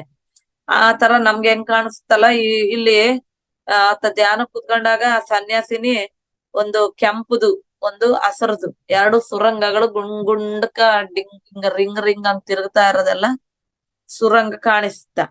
ಕುತೂಹಲವಾಗಿ ಕೆಂಪು ಬಣ್ಣದ ಸುರಂಗದೊಳಗಡೆ ಪ್ರವೇಶಿಸಿದ ನನಗೆ ನೋಡಿ, ಆತ ಕೆಂಪು ಬಣ್ಣದಲ್ಲಿ ಪ್ರವೇಶ ಮಾಡಿದಾಗ ಆತನ್ಗೆ ಏನ್ ಕಾಣಿಸ್ತಂದ್ರೆ ಇಷ್ಟಕ್ಕೂ ಮುಂಚೆ ಏನೇನ್ ನೋಡಿದಾನಲ್ವಾ ಅದೇ ಕಾಣಿಸಿದೆ. ಮರಣಶಯ್ಯ ಮೇಲೆ ಇರ್ತಕ್ಕಂತಹ ಆ ಮಹಿಳೆ ನಡ್ಕಾಡ್ತಾ ಇರೋದು, ಆಕಿ ಗಂಡ ಮಗ ದುಃಖದಿಂದ ಅಳ್ತಾ ಇರೋದು, ಮತ್ತೆ ಆಕೆಯನ್ನ ನೋಡೋದ್ರಿಂದ ಬಾಧೆ ಅಂತ ಅನ್ಸ್ಬಿಟ್ಟು ಸುರಂಗದಲ್ಲಿಂದ ಹೊರಗಡೆ ಬಂದ್ಬಿಡ್ತಾನೆ. ಹೊರಗಡೆ ಬಂದ್ಬಿಟ್ಟು ಮತ್ತೆ ಆ ಮಾರ್ಗ ಮಧ್ಯದಲ್ಲಿ ಯಾವ್ದು ಕಾಣಿಸುತ್ತೆ? ಗ್ರೀನ್, ಹಸಿರು ರೂಪದಲ್ಲಿರೋ ಸುರಂಗ ಕಾಣಿಸುತ್ತೆ. ಮತ್ತೆ ಆ ಸುರಂಗ ಮಾರ್ಗದಲ್ಲಿ ಪ್ರವೇಶ ಮಾಡ್ತಾರೆ. ಈ ಸನ್ಯಾಸಿನಿ ಧ್ಯಾನದಲ್ಲಿ ಕುತ್ಕೊಂಡು ಪ್ರವೇಶ ಮಾಡ್ತಾರೆ. ಆ ಕೂಡಲಿಯ ಸುತ್ತಲೂ ಹಿಂಗ ಗುಂಡಕ್ ತಿರುಗ್ತಾ ಇರುತ್ತಲ್ಲ ಗ್ರೀನ್ ಕಲರು, ಅದ್ರೊಳಗಡೆ ಹೋಗ್ತಾರೆ. ಆ ಸುರಂಗ ಮಾರ್ಗದಲ್ಲಿ ಹೋಗ್ಬೇಕಾದಾಗ ಆ ಪ್ರವೇಶ ಮಾಡಿದ ತಕ್ಷಣ ಆತನಿಗೆ ಸನ್ಯಾಸಿನಿಗೆ ಏನ್ ಕಾಣಿಸುತ್ತೆ ಅಂದ್ರೆ, ನಾನು ಆರೋಗ್ಯವಾಗಿರುವ ಸ್ತ್ರೀ ಮತ್ತು ಆಕೆಯ ಗಂಡ ಮತ್ತು ಮಗ ಆನಂದವಾಗಿರೋದು ನನ್ಗೆ ಕಾಣಿಸಿತು ಅಂತ ಹೇಳ್ತಾನೆ. ಆದರೆ ಕೆಂಪು ಬಣ್ಣದ ಸುರಂಗದ ಅದರ ಬಗೆಗಿನ ಬಾಧಾಕರವಾದ ಆಲೋಚನೆಯನ್ನ ನಾನು ಹೊತ್ತುಕೊಂಡು ಬಂದಿರೋ ಸಲುವಾಗಿ ಆ ಸ್ತ್ರೀ ನೋಡಿ, ಈ ಪಾಯಿಂಟ್ ನೀವು ನೆನಪಲ್ಲಿ ಇಟ್ಕೋಬೇಕು ಮಾಸ್ಟರ್. ಕೆಂಪು ಬಣ್ಣದ ಸುರಂಗದಿಂದ ಅದರ ಕಡೆ ತರಂಗಗಳೇನಿದಾವ ಅದನ್ನೇ ನೀವು ಎಳ್ಕೊಂತ ಇದ್ದೀರಾ. ಬಾಧಾಕರವಾದ ಆಲೋಚನೆಯನ್ನ ಒತ್ಕೊಂತ ಅದ್ರೊಳಗಡೆ ಪ್ರವೇಶ ಮಾಡ್ತಾ ಇರೋ ಸಲುವಾಗಿ ಆ ಸ್ತ್ರೀ ಇದ್ರೂ ಕೂಡ ನನಗೆ, ಆ ಸ್ತ್ರೀ ಆರೋಗ್ಯವಾಗಿದ್ರು ಕೂಡ ನನಗೆ ಆನಂದವಾಗಿ ಕಾಣಿಸಲಿಲ್ಲ.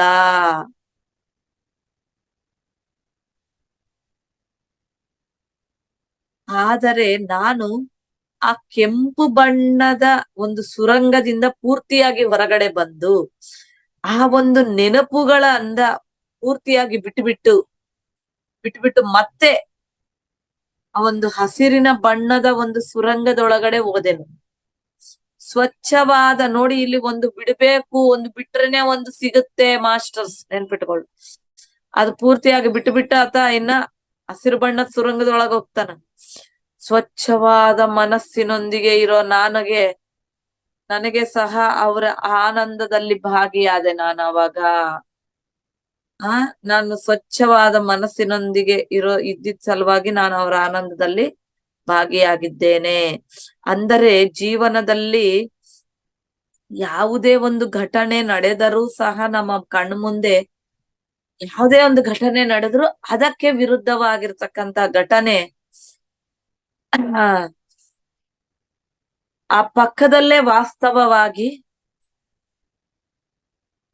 ಇರುತ್ತದೆ. ನೋಡಿ, ನಮ್ ಜೀವನದಲ್ಲಿ ದುಃಖ ಇದ್ರೆ ಅಲ್ಲಿ ಸುಖ ಇರುತ್ತೆ, ಅಲ್ಲಿ ಸುಖ ಇದ್ರೆ ಅಲ್ಲಿ ದುಃಖ ಇರುತ್ತೆ. ಈ ಎರಡು ಒಂದಕ್ಕೊಂದು ಇಂಟರ್ಲಿಂಕ್ ಇರುತ್ತೆ. ಇಲ್ಲೇ ಇದೆ ಎರಡು. ಈ ಎರಡು ವಿರುದ್ಧವಾಗಿ ಕಾಣಿಸ್ತಾನೆ ಇದೆ. ನಾವು ಎದ್ರೊಳಗ್ ಹೋದ್ರೆ ಒಂದು ಕೆಂಪದ್ರಾಗ ಹೋದ್ರೆ ಇದು ಕಾಣಿಸುತ್ತೆ, ಒಂದು ಗ್ರೀನ್ ದ್ರಾಗ್ ಬಂದಿದ್ದಕ್ಕೆ ಇದು ಕಾಣಿಸ್ತದೆ. ಇವಾಗ ನಾವ್ ಯಾವ್ದ್ರಲ್ಲಿ ಹೋಗ್ಬೇಕ್ ಅನ್ನೋದು ನಮ್ ಕೈಯಲ್ಲೇ ಇರೋದು. ಅರಿವಿನೊಂದಿಗೆ ಇರ್ಬೇಕು. ಬಾಧಕರ ಆಲೋಚನೆಗಳನ್ನ ಒತ್ಕೊಂಡ್ ನಮ್ಗೆಲ್ಲರ ಬಾಧೆಯಿಂದ ಇರೋದೇ ಕಾಣಿಸ್ತಾರೆ. ಯಾಕಂದ್ರೆ ನಮ್ಮೊಳಗೆ ಅದೇ ಐತಲ್ವಾ. ಅದೇ ನಾವ್ ಆನಂದವನ್ನ ಒತ್ಕೊಂಡ್ ಬಂದ್ರೆ ನಮ್ಗ ಆನಂದ ಕಾಣಿಸುತ್ತೆ. ಅವ್ರು ಅಲ್ಲಿ ಬಾಧೆ ಇದ್ರು ನಮ್ಗ ಆನಂದ ಕಾಣಿಸುತ್ತೆ. ಯಾಕಂದ್ರೆ ನಮ್ಮ ಒಳಗಡೆ ಆನಂದ ಇದೆ ಅಲ್ವಾ. ಹಂಗೆ ನೋಡಿ, ಆ ರೀತಿ ಜೀವನದಲ್ಲಿ ಯಾವುದೇ ಘಟನೆ ಎದುರಾದ್ರೂ ಅದಕ್ಕೆ ವಿರುದ್ಧವಾಗಿರೋ ಘಟನೆ ಇನ್ನೊಂದು ಪಕ್ಕದಲ್ಲೇ ವಾಸ್ತವೀಕರಿಸಲ್ಪಟ್ಟಿರುತ್ತದೆ. ಅದರಲ್ಲಿ ಯಾವುದನ್ನ ಆಯ್ಕೆ ಮಾಡ್ಕೋಬೇಕನ್ನೋದು ನಮ್ಮ ಸ್ವೇಚ್ಛೆಗೆ ಬಿಟ್ಟಿರೋದು. ನಾವ್ ಹೆಂಗ್ ಆಯ್ಕೆ ಮಾಡ್ಕೊಂತೀವಿ ಅದ್ರ ಮೇಲೆ ಆಧಾರ ಪಟ್ಟಿರುತ್ತದೆ ಅನ್ನೋದು ನನಗೆ ಅರ್ಥವಾಯಿತು ಅಂತ ಚಿತ್ತ ಹೇಳ್ತಾನೆ. ಹಾಗೆ ಅರ್ಥ ಆಗಿದ ತಕ್ಷಣ ನಾನು ಆ ಎರಡು ಸುರಂಗಗಳಲ್ಲಿರುವ ಪರಸ್ಪರ ವಿರುದ್ಧಗಳು ನನ್ಗೇನ್ ಕಾಣಿಸ್ತಾ ಇದಾವೆ, ಎರಡೂ ವಾಸ್ತವಗಳಾಗಿರುವ ಸಂತೋಷ ಮತ್ತು ಬಾಧೆ ಎರಡೂ ಸಹ ಮಾಯೆಗೆ, ನೋಡಿ ಎರಡೂ ಸಹ ಮಾಯೆನೆ, ಮಾಯೆಗೆ ಇರುವ ಎರಡು ಪ್ರತಿರೂಪಗಳೇ ಅಂತ ನಾನು ತಿಳ್ಕೊಂಡೆ. ಇದೇ ಮಾಸ್ಟರ್ ಜ್ಞಾನ, ಅನುಭವ ಜ್ಞಾನ ಅಂದ್ರೆ ಅದೇ. ನಿಮ್ಗೆ ಒಳ್ಳೇದು ನೆನ್ಪಾಗ್ತಾ ಇರುತ್ತೆ ಧ್ಯಾನದಲ್ಲಿ, ಕೆಟ್ಟದ್ದು ನೆನ್ಪಾಗ್ತಾ ಇರುತ್ತೆ. ಒಬ್ಬನೇ ಪರ್ಸನ್ ನಿಮ್ಗೆ ದುಃಖ ಕೊಡೋದು ನೆನ್ಪಾಗ್ತಾ ಇರುತ್ತೆ, ಸುಖ ಕೊಡೋದು ನೆನ್ಪಾಗ್ತಾ ಇರುತ್ತೆ, ಎಲ್ಲವೂ ನೆನ್ಪಾಗ್ತಾ ಇರುತ್ತೆ. ನೀವ್ ಯಾವ ಒಂದು ಸುರಂಗದಾಗ ಹೋಗ್ತಾ ಇದ್ದೀರಾ ನೋಡ್ಕೊಳ್ರಿ. ಧ್ಯಾನದಲ್ಲಿ ಕುತ್ಕೊಂಡಾಗ ನೀವೆಷ್ಟು ನೋಡ್ಕೊಂತೀರೋ ಆ ಕಡೆ ಪ್ರಯಾಣ ಮಾಡ್ತಾ ಇರ್ತೀರಾ. ಧ್ಯಾನ ಸರಿಯಾಗಿ ಮಾಡ್ತಾ ಇದೀವಾ ಇಲ್ಲ ನೋಡ್ಕೋಬೇಕು ನೀವು. 2 ದಿವ್ಸ ಬಿಟ್ಟು ಮಾಡಕತ್ತೀವ, 4 ದಿವ್ಸ ಮಾಡಿ 4 ದಿವ್ಸ ಬಿಡ್ತಾ ಇದೀರಾ. ಈಗ ನೀವೇನ್ ಮಾಡ್ಬೇಕು, ಆ ಸುರಂಗ ಮಾರ್ಗ ಆಯ್ಕೆ ಮಾಡ್ಕೋಬೇಕು. ದಿನಾ ಸಾಧನೆ ಮಾಡ್ತಾ ಇದ್ದೀನಿ, ಸರಿಯಾದ ಮಾರ್ಗದಲ್ಲಿ ಪ್ರಯಾಣ ಮಾಡ್ತಿದ್ದೀನಿ, ಸರಿಯಾದ ಜ್ಞಾನ ನಾನ್ ತಗೊಂತಾ ಇದ್ದೀನಿ. ಹಂಗೆ ನೀವು ಅನ್ಕೊಂತ ನೀವು ಹೋಗ್ದಾಗ ಆ ಸುರಂಗದ ಒಳಗಡೆ ಹೋಗ್ತೀರಾ. ಅದನ್ನ ನೀವು ಆಯ್ಕೆ ಮಾಡ್ಕೊಂತೀರಾ. ಈಗೆಲ್ಲಾ ಆಯ್ಕೆಗಳು ನಮ್ಮ ಕೈಯಲ್ಲೇ ಇದಾವೆ. ಯಾವ್ದಕ್ ಎನರ್ಜಿ ನೀವು ಕೊಟ್ರೆ ಆ ಎನರ್ಜಿ ಮುಂದಕ್ಕೆ ಹೋಗ್ತಾ ಇರುತ್ತೆ. ಇದನ್ನೇ ಮೇಲು ಕೊನಿ ಕಲಲು ಕನಿ, ಪತ್ರಿಜಿ ಹೇಳೋದೇನು, ಮೇಲು ಕೊನಿ ಕಲಲು ಕನಿ. ನೀವು ಎಚ್ಚರಗೊಂಡು ಕನಸನ್ನ ಕಾಣ್ರಿ. ಬರೇ ಧ್ಯಾನ ಕುತ್ಕೊಂಡ ಕನಸು ಕಾಣೋದಲ್ಲ, ನಿದ್ದೆನಲ್ಲಿ ಕನಸು ಕಾಣೋದಲ್ಲ. ಮೇಲು ಕೊನಿ ಕಲಲ್ ಕನಿ, ಎಚ್ಚರ ಇದ್ದೀರಾ, ಕಣ ತೆಗ್ದಿದ್ದೀರಾ, ಕನಸು ಕಾಣ್ರಿ. ನಿಮ್ಗೆ ಏನ್ ಬೇಕು ಕನಸನ್ನ ಕಾಣ್ರಿ. ಆವಾಗ ನಿಮ್ಗೆ ಏನೇನ್ ಬೇಕಾಗಿದೆ ಎಲ್ಲ ನೀವ್ ಇಮ್ಯಾಜಿನೇಷನ್ ಮಾಡ್ಕೊಂಡ್ರೆ ಅನ್ಕೊಳ್ರಿ, ಕಣ ತೆಗೆದೆ ಮತ್ತೆ ನಿಮ್ಗೆ ಎಷ್ಟು ಎನರ್ಜಿ ಕೊಡ್ತಾ ಇದ್ದೀರಲ್ಲ ಫುಲ್, ನಿಮ್ಗೆ ಏನ್ ಬೇಕು ಸರಿಯಾದ ಕೇಳ್ಕೊಳ್ರಿ. ಅವಾಗ ಅದು ವಾಸ್ತವ ಆಗಕ್ಕೆ ಸಾಧ್ಯ ಆಗುತ್ತೆ.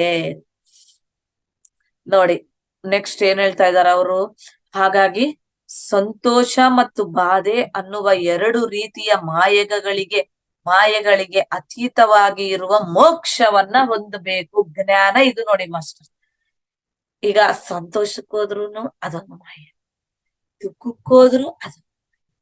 ಇದೇ ಸಂಭ್ರಮದ ಕ್ಷಣದಲ್ಲಿ ಅರಿವು ಅಂದ್ರೆ ಇದೆ. ಬಹುಶಃ ಅವ್ರು ಹೇಳೋದು, ದುಃಖದಲ್ಲಿದ್ದಾಗ ಅರಿವು ತಂದ್ಕೋಬೇಕಂದ್ರೆ ಯಾರ್ಗಾನ ಕಷ್ಟ. ಸಂಭ್ರಮದ ಕ್ಷಣದಲ್ಲಿ, ಯಾಕಂದ್ರೆ ದುಃಖ ಆಳವಾಗಿರುತ್ತೆ, ಸಂತೋಷ ಮೇಲೇನೆ ಇರುತ್ತೆ. ಹಂಗಾಗಿ ಸಂಭ್ರಮದ ಕ್ಷಣದಲ್ಲಿ ಅರಿವು ತಂದ್ಕೊಂಡು ಹೊರಗ್ ಬರ್ಬೇಕು. ಅಯ್ಯಪ್ಪ ಎಷ್ಟಿದೆ, ಇದೊಂದು ಕ್ಷಣ ಇರೋದಿಲ್ಲ ಹೋಗ್ಬಿಡ್ತದ ಅಂತ ನಮ್ಗ್ ಗೊತ್ತಾಗಬೇಕು. ಗೊತ್ತಾದ್ರೆ ದುಃಖದಿಂದನೂ ಹೊರಗ್ ಬರಕ್ ನಮ್ಗೆ ಈಸಿ ಆಗ್ತದ. ನಾವ್ ಸಂತೋಷದಲ್ಲಿ ಆಳವಾಗಿ ಹೋಗ್ತೀವಿ ಅಂದ್ರೆ ದುಃಖದಲ್ಲೂ ಆಳವಾಗಿ ಹೋಗ್ತೀವಿ. ಸಂತೋಷ ಅಲ್ಲಿ ಮೇಲ್ ನೋಡಕತ್ತಿದಲ್ಲ, ಹಂಗೆ ನೋಡಿದಾಗ ಆ ಅರಿವು ನಿಂದಿದ್ದಾಗ ದುಃಖನು ಎಷ್ಟ್ ಆಳವಾಗಿದ್ರು ಹೊರಗಡೆ ಬಂದೇ ಬಿಡ್ತಿದಿ ನೀನು. ಅಂದ್ರೆ ಅಭ್ಯಾಸ ಆಯ್ತಲ್ವಾ. ಒಂದು ಪ್ರಾಕ್ಟೀಸ್ ಮಾಡಿದ್ರೆ ಇನ್ನೊಂದು ನಿಮ್ಗೆ ಗಿಫ್ಟ್. ನೋಡಿ ಹೆಂಗಿರುತ್ತೆ, ಒಂದು ಪ್ರಾಕ್ಟೀಸ್ ಮಾಡಿದ್ರೆ ಇನ್ನೊಂದನ್ನು ಪ್ರಾಕ್ಟೀಸ್ ಆಗ್ಬಿಡತ್ತೆ ನಿಮ್ಗೆ, ಎರಡೆರಡು ಕಲಿತೀರ. ಹಂಗಾಗಿ ಸಂತೋಷ ಮತ್ತು ಬಾಧೆ ಎರಡರಿಂದಾನು, ಎರಡು ಮಾಯೆಗಳಿಗೆ ಅತೀತವಾಗಿರುವ ಮೋಕ್ಷವನ್ನ ಹೊಂದಬೇಕು ಅಂತ ಹೇಳ್ಬಿಟ್ಟು ಚಿತ್ತ ಇದು ಗತ ಜನ್ಮದಲ್ಲ ಸನ್ಯಾಸಿ ನಿರ್ಣಯ ಮಾಡ್ಕೊಡುತ್ತೆ.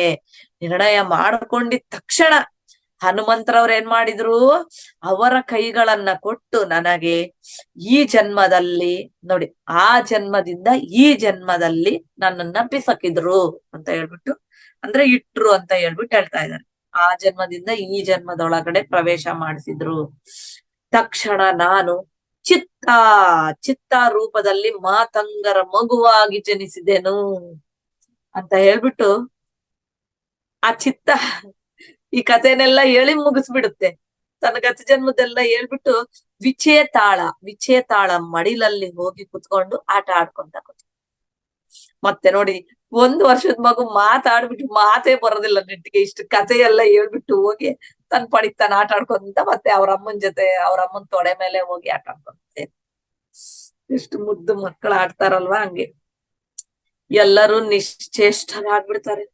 ಏನೇ ಇಷ್ಟು ಕತೆ ಕೇಳಿದ್ಮೇಲೆ ಇನ್ನೇನ್ ಮಾಡ್ತಾರೆ, ನಿಶ್ಚೇಷ್ಟರಾಗ್ಬಿಟ್ಟು ಚಿತ್ತಾನ ಪೂರ್ವ ಜನ್ಮ ವೃತ್ತಾಂತವನ್ನೆಲ್ಲ ಕೇಳಿದ್ರಲ್ವೇ, ಆ ನಿಶ್ಶಬ್ದವನ್ನ ಭೇದಿಸ್ತಾ ಹನುಮಂತರು ಹೇಳ್ತಾರೆ, ಈಗ ಚಿತ್ತ ಯಾರತ್ರ ಇರ್ಬೇಕು ಅಂತ ನಿರ್ಣಯ ಮಾಡ್ಕೊಳ್ಳೋದಕ್ಕೆ ಆತನ ಮುಂದೆ 7 ವಾಸ್ತವಗಳಿವೆ.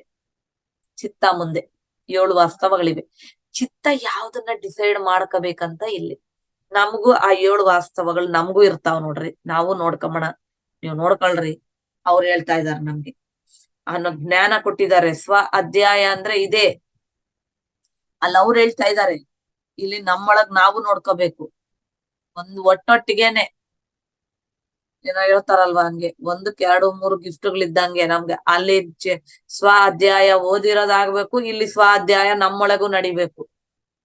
ಹಂಗೆ 2 ನಡೀತಾ ಇರುತ್ತೆ ಒಟ್ಟೊಟ್ಟಿಗೆ, ಮಲ್ಟಿ ಡೈಮೆನ್ಷನಲ್.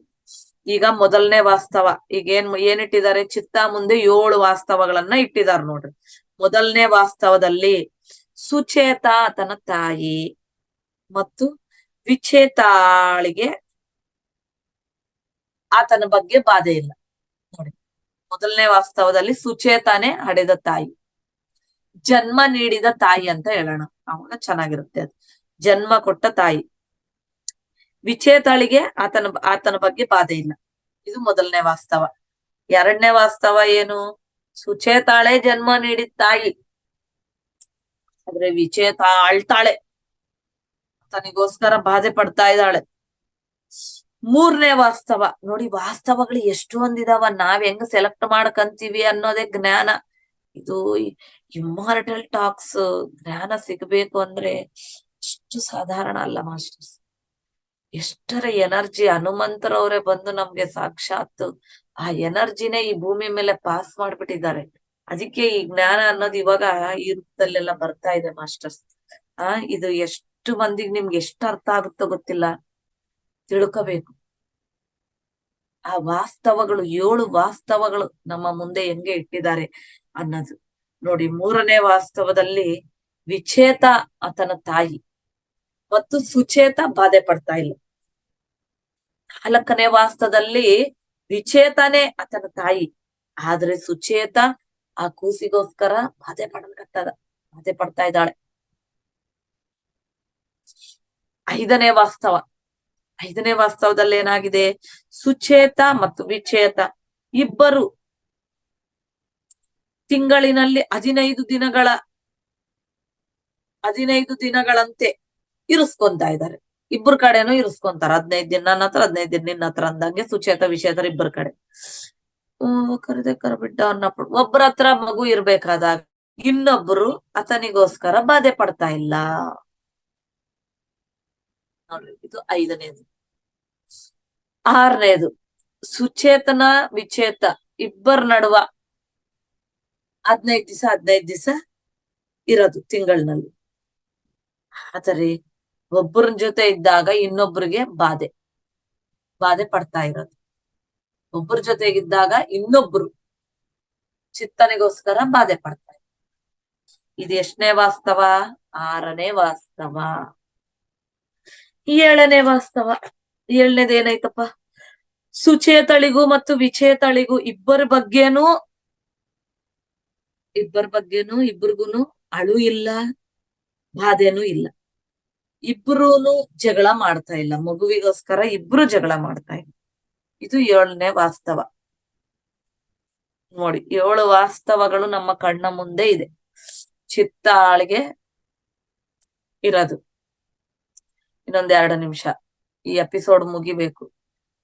7 ವಾಸ್ತವದಲ್ಲಿ ಚಿತ್ತ ತನ್ನ ಗತ ಜನ್ಮದ ಜ್ಞಾನದೊಂದಿಗೆ ಆಯ್ಕೆ ಮಾಡ್ಕೋಬೇಕಾಗಿರ್ತಕ್ಕಂಥದ್ದು 6ನೇ ವಾಸ್ತವ ಅಂತ ಹೇಳ್ಬಿಟ್ಟು ಇಲ್ಲಿ ಹನುಮಂತರವರು ಸಂದೇಶ ಕೊಡ್ತಾ ಇದ್ದಾರೆ ಮಾಸ್ಟರ್ಸ್. ಹನುಮಂತರವರು ಹೇಳ್ತಾ ಇದ್ದಾರೆ, ಯಾಕೆ ಇವೇ ಸೆಲೆಕ್ಟ್ ಮಾಡ್ಕೋಬಹುದಿತ್ತಲ್ಲ, 6ನೇದೇ ಯಾಕೆ ಸೆಲೆಕ್ಟ್ ಮಾಡ್ಕೋಬೇಕು ಅಂದ್ರೆ ಇದು ಗತ ಜನ್ಮದಿಂದ ಈ ಜನ್ಮಕ್ಕೆ ತಿಳ್ಕೊಂಡಿರೋದು. ನೋಡಿ ಇಲ್ಲಿ ಸಂತೋಷ ದುಃಖ ಎರಡರಿಗೂ ಅತೀತವಾಗಿ ಜೀವನ ಮಾಡ್ಬೇಕು, ಆ ಮಾಯೆಗೆ ಅತೀತವಾಗಿ ಅಂತ ಗತ ಜನ್ಮದಲ್ಲಿ ಡಿಸೈಡ್ ಆಗಿದೆ. ಹಾಗಾಗಿ ಆತ ಮೋಕ್ಷವನ್ನ ಹೊಂದಬೇಕು. ಏಕೆಂದರೆ ಗತ ಜನ್ಮದಲ್ಲೇ ಸಂತೋಷ ಮತ್ತು ಆನಂದವನ್ನ ಸಮವಾಗಿ ನೋಡುವ ಮೋಕ್ಷದ ಬಗ್ಗೆ ತಿಳ್ಕೊಂಡಿದ್ದಾನೆ. ತಿಳ್ಕೊಂಡಿದ ತಕ್ಷಣ ಆಗೋಗುತ್ತೆ, ಅದರ ಪರೀಕ್ಷೆ ಬೇಕಲ್ವಾ. ಹಾಗಾಗಿ ಈಗ ಆತನು ಸುಚೇತನ ಹತ್ತಿರ ಇರ್ಬೇಕಾದಾಗ ವಿಚೇತ ಬಾಧೆಯನ್ನ ಭ್ರಾಂತಿಯಾಗಿ ನೋಡ್ಬೇಕು. ಯಾರ್ ನೋಡ್ಬೇಕು? ಇದು ಚಿತ್ತ ನೋಡ್ಬೇಕು. ಚಿತ್ತ ತಾಯಿಗಳನ್ನ ಸೆಲೆಕ್ಟ್ ಮಾಡ್ಕೊಂಡಿದ್ರೆ ಆ ತಾಯಿ ಹತ್ರ ಇದ್ದಾಗ ಈ ತಾಯಿ ಅಳ್ತಾಳ, ಈ ತಾಯಿ ಹತ್ರ ಇದ್ದಾಗ ಆ ತಾಯಿ ಅಳ್ತಾಳ. ಆದ್ರೆ ಒಂದು ಸುಖ ಒಂದು ದುಃಖ ಈ ಎರಡನ್ನ ನೋಡ್ತಾ ಬೆಳಿಬೇಕು. ಚಿತ್ತ ನೋಡ್ತಾ ಬೆಳೆದು ಇಬ್ಬರತ್ರ ಇರ್ತಕ್ಕಂತಹ ಭ್ರಾಂತಿ, ಒಬ್ರು ಸುಖ ಇದ್ದಾಗ ಒಬ್ರು ದುಃಖ ಇದ್ದಾಗ ಎರಡೂ ಭ್ರಾಂತಿಗಳೇ ಅನ್ನೋದು ಆತಗೆ ಅರ್ಥ ಆಗ್ಬೇಕು. ಹೀಗೆ ಮೊತ್ತವಾಗಿ ಪ್ರಪಂಚವನ್ನೆಲ್ಲ ದೊಡ್ಡ ಭ್ರಾಂತಿ ಅಂತ ಹೇಳ್ಬಿಟ್ಟು ಅರ್ಥ ಮಾಡ್ಕೊಂಡು ಭ್ರಾಂತಿ ಒಳಗಿಂದ ಹೊರಗಡೆ ಬಂದು ತಿಂಗಳಿನಲ್ಲಿ 15 ದಿನಗಳ ರೀತಿನಲ್ಲಿ ಆನಂದವಾಗಿರ್ತಾ ಮತ್ತೆ ಮೋಕ್ಷವನ್ನ ಹೊಂದುತ್ತಾನೆ. ಬಾಧೆ ನೋಡಿದ್ರು ಆತಗ ಬಾಧೆ ಆಗ್ಬಾರ್ದು, ಮೋಕ್ಷವನ್ನೇ ಹೊಂದಬೇಕಂದ್ರೆ ಆನಂದ ಪಡಿಬೇಕು. ಹೀಗೆ ಎಲ್ಲ ರೀತಿಯ ಭ್ರಾಂತಿಗಳಿಗೂ ಅತೀತವಾಗಿ ಇರುತ್ತಾ ಆನಂದವನ್ನ ಹೊಂದುವುದೇ ಮೋಕ್ಷಕ್ಕೆ ಮಾರ್ಗ ಮತ್ತು ಅದೇ ಮಾನವ ಜೀವನದ ಪರಮಾರ್ಥ ಅಂತ ಹೇಳ್ಬಿಟ್ಟು ಹನುಮಂತರವರು ಅವರ ಈ ಒಂದು ಮುಗಿಸ್ತಾರೆ. ಹೀಗೆ ಆ ಸಮಸ್ಯೆಗೆ ಪರಿಷ್ಕಾರ ಲಭಿಸೋದ್ರಿಂದ ಎಲ್ಲರೂ ಸಂತೃಪ್ತಿ ಹೊಂದಿದ ಮನಸ್ಸಿನೊಂದಿಗೆ ಹನುಮಂತರವರೊಂದಿಗೆ ಸೇರಿ ಆನಂದವಾಗಿ ತಮ್ಮ ಗುಡಾರಕ್ಕೆ ಹೊರಡ್ತಾರೆ. ಆ ದಿನದಿಂದ ನೋಡಿ, ಆವತ್ತೇ ಅಲ್ವಾ ಹನುಮಂತರವ್ರನ್ನ ಭೇಟಿಯಾಗಿದ್ದು. ಆ ದಿನದಿಂದ ಇನ್ನು 41 ದಿನಗಳ ಕಾಲದವರೆಗೆ ಅವರ ಸಮಕ್ಷಮದಲ್ಲಿ ಪ್ರತ್ಯಕ್ಷದಲ್ಲಿ ಎಷ್ಟೆಷ್ಟೋ ಪಾಠಗಳನ್ನ ಕಲ್ತ್ಕೊಳ್ಳೋ ಸಲುವಾಗಿ ಅವರೆಲ್ಲ ಉತ್ಸಾಹವಾಗಿ ಎದುರು ನೋಡ್ತಾ ಇದ್ದಾರೆ. ನಾವು ಇಲ್ಲಿಗೆ 2ನೇ ಎಪಿಸೋಡ್ ಅನ್ನ ಮುಕ್ತಾಯ ಮಾಡ್ಕೊಂಡು ನೆಕ್ಸ್ಟ್ 3ನೇ ಎಪಿಸೋಡ್ ಅನ್ನ ನೆಕ್ಸ್ಟ್ಗೆ ತಿಳ್ಕೊಳ್ಳೋಣ ಅಂತ ಹೇಳ್ತಾ ಈ ಒಂದು ಅಧ್ಯಾಯಕ್ಕೆ ನಮಸ್ಕಾರಗಳು, ಕೃತಜ್ಞತಾಪೂರ್ವಕವಾದ ನಮಸ್ಕಾರಗಳು ಗುರುಗಳಿಗೆ, ಮಹಾವತಾರ್ ಫೌಂಡೇಶನ್ಗೆ, ಯೂಟ್ಯೂಬ್ ಮತ್ತು ಝೂಮ್ ವೀಕ್ಷಕರಿಗೆ ಎಲ್ಲರಿಗೂ ಕೃತಜ್ಞತೆ. ನಮಸ್ತೆ ಮೇಡಮ್. ತುಂಬಾ ಅದ್ಭುತವಾಗಿ ಒಂದು ಗುರು ಶಿಷ್ಯರ ಒಂದು ಸಂಬಂಧ ಹೆಂಗಿರುತ್ತೆ ಅನ್ನೋದು ಒಂದ್ ಕಡೆ ಆದ್ರೆ, ಭಗವಂತ ಭಕ್ತನ ಪರೀಕ್ಷೆನ ಯಾವ ತರ ಮಾಡ್ತಾನ ಅನ್ನೋದನ್ನಲ್ಲಿ ಸೂಕ್ಷ್ಮವಾಗಿ ನೀವು ಅರ್ಥ ಆಗೋ ರೀತಿಯಲ್ಲಿ ವಾಚನ ಮಾಡಿದ್ದೀರಾ ಮೇಡಮ್. ಅನಂತ ಧನ್ಯವಾದಗಳು. ನಿಜಕ್ಕೂ ಕೂಡ ಈ ತರ ನಾವು ಭಕ್ತ ಮತ್ತು ಪರಮಾತ್ಮನ ಒಂದು ಬಾಂಧವ್ಯದ ಜೊತೆ ಇರ್ತಕ್ಕಂಥ ಬೆಸುಗೆಯನ್ನ ಸಂದೇಶವನ್ನ ಈ ತರ ನಾವು ಕೇಳಿದಾಗ ಅನ್ಸುತ್ತೆ, ಹಂಗಾರೆ ಭಗವಂತ ಎಲ್ಲೆಲ್ಲೂ ಇದ್ದಾನೆ, ಯಾವ ರೂಪದಲ್ಲೂ ಆದ್ರೂ ಬೇಕಾರಿದ್ದಾನೆ, ನಮ್ಮನ್ನು ಯಾವುದೇ ಕ್ಷಣದಲ್ಲಾದ್ರೂ ಕೂಡ ನಮ್ಮನ್ನು ಪರೀಕ್ಷಿಸಬಹುದು, ಹೇಗಾದ್ರೂ ಪರೀಕ್ಷೆ ಮಾಡ್ಬೋದು ನಮ್ಮನ್ನ ಅಂತಕ್ಕಂಥದ್ದು ಗೊತ್ತಾಗ್ತಾ ಇದೆ ಮೇಡಮ್. ತುಂಬಾ ಖುಷಿ ಆಗ್ತಾ ಇದೆ, ನಿಮ್ಮ ವಾಚನ ನಿರಂತರ ಕೇಳ್ತಾ ಇರ್ಬೇಕು ಅನ್ಸುತ್ತೆ. ನೋಡಿ, ಇವತ್ತು ಅಕಸ್ಮಾತ್ ಅಂತ ಹೇಳ್ತಾರಲ್ಲ, ಗಾಡ್ ಗಿಫ್ಟ್ ಅನ್ನೋ ತರ ಆಕ್ಚುಲಿ ವಿಜಯಕಾಂತ್ ಸರ್ ಇತ್ತು ಇವತ್ತು. ಬಟ್ ತಮ್ಮ ಒಂದು ವಾಚನ ಸಿಕ್ಕದ್ದು ನಮ್ಮೆಲ್ಲ ಆತ್ಮ ಬಂಧುಗಳ ಒಂದು ಅದೃಷ್ಟ ಅಂತಾನೆ ಹೇಳಕ್ ಇಷ್ಟಪಡ್ತೇನೆ. ತುಂಬಾ ಎಲ್ಲರ ಪರವಾಗಿ ಮಹಾವತಾರ್ ಫೌಂಡೇಶನ್ ವತಿಯಿಂದ ತಮ್ಗೆ ಅನಂತ ಧನ್ಯವಾದಗಳು ಮೇಡಮ್. ಎಸ್ ಸ್ನೇಹಿತರೆ, ಇಷ್ಟತನ ಮೇಡಮ್ ಅವ್ರ ವಾಚನ ಕೇಳಿದ್ರಿ, ಏನ್ ಅನಿಸ್ತು? ಅಥವಾ ತಮಗೆ ಒಂದು ಕೇಳಿದ ಮೇಲೆ ತಮ್ಮ ಜೀವನದಲ್ಲೂ ಕೂಡ ನಡೆದಿರ್ತವೆ ಹಲವಾರು ಘಟನೆಗಳಾಗಿರ್ತವೆ, ಅವುಗಳನ್ನ ಹೋಲಿಕೆ ಮಾಡ್ಕೊಂಡಾಗ ಅಥವಾ ಅದ್ರಲ್ಲಿ ಸೂಕ್ಷ್ಮತೆಯನ್ನು ನೋಡಿದಾಗ ಏನ್ ಅನಿಸ್ತಾ ಇದೆ ನಿಮಗೆ? ಭಕ್ತ ಹೆಂಗಿರ್ತಾನೆ, ಅವನ್ ಪರೀಕ್ಷೆ ಹೆಂಗ್ ಮಾಡ್ತಾನೆ ದೇವ್ರು ಅನ್ನೋದಕ್ಕೆ ಏನ್ ಹೇಳಕ್ ಇಷ್ಟಪಡ್ತೀರಿ? ಯಾರಾದ್ರೂ ಒಂದಿಬ್ರು ಹ್ಯಾಂಡ್ ರೈಸ್ ಮಾಡ್ಬೋದಾ? ಹ್ಯಾಂಡ್ ರೈಸ್ ಮಾಡಿ ಅನಿಸಿಕೆ ಹೇಳ್ಕೋಬಹುದಾ?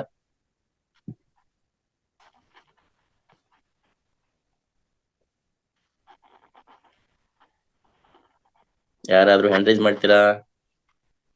ನೋಡಿ, ನೇರವಾಗಿ ಮಾತಾಡೋದಾದ್ರೆ ಅನ್ಮ್ಯೂಟ್ ಮಾಡ್ಕೋಬಹುದು ನೀವೇ. ನಮ್ಮ ಹೇಮಾ ಮೇಡಮ್ ಅವರಂತೂ ರೆಡಿ ಇರ್ತಾರೆ. ವೆಲ್ಕಮ್ ಮೇಡಮ್, ತಮ್ಗೆ ಅವಕಾಶ ಈಗ.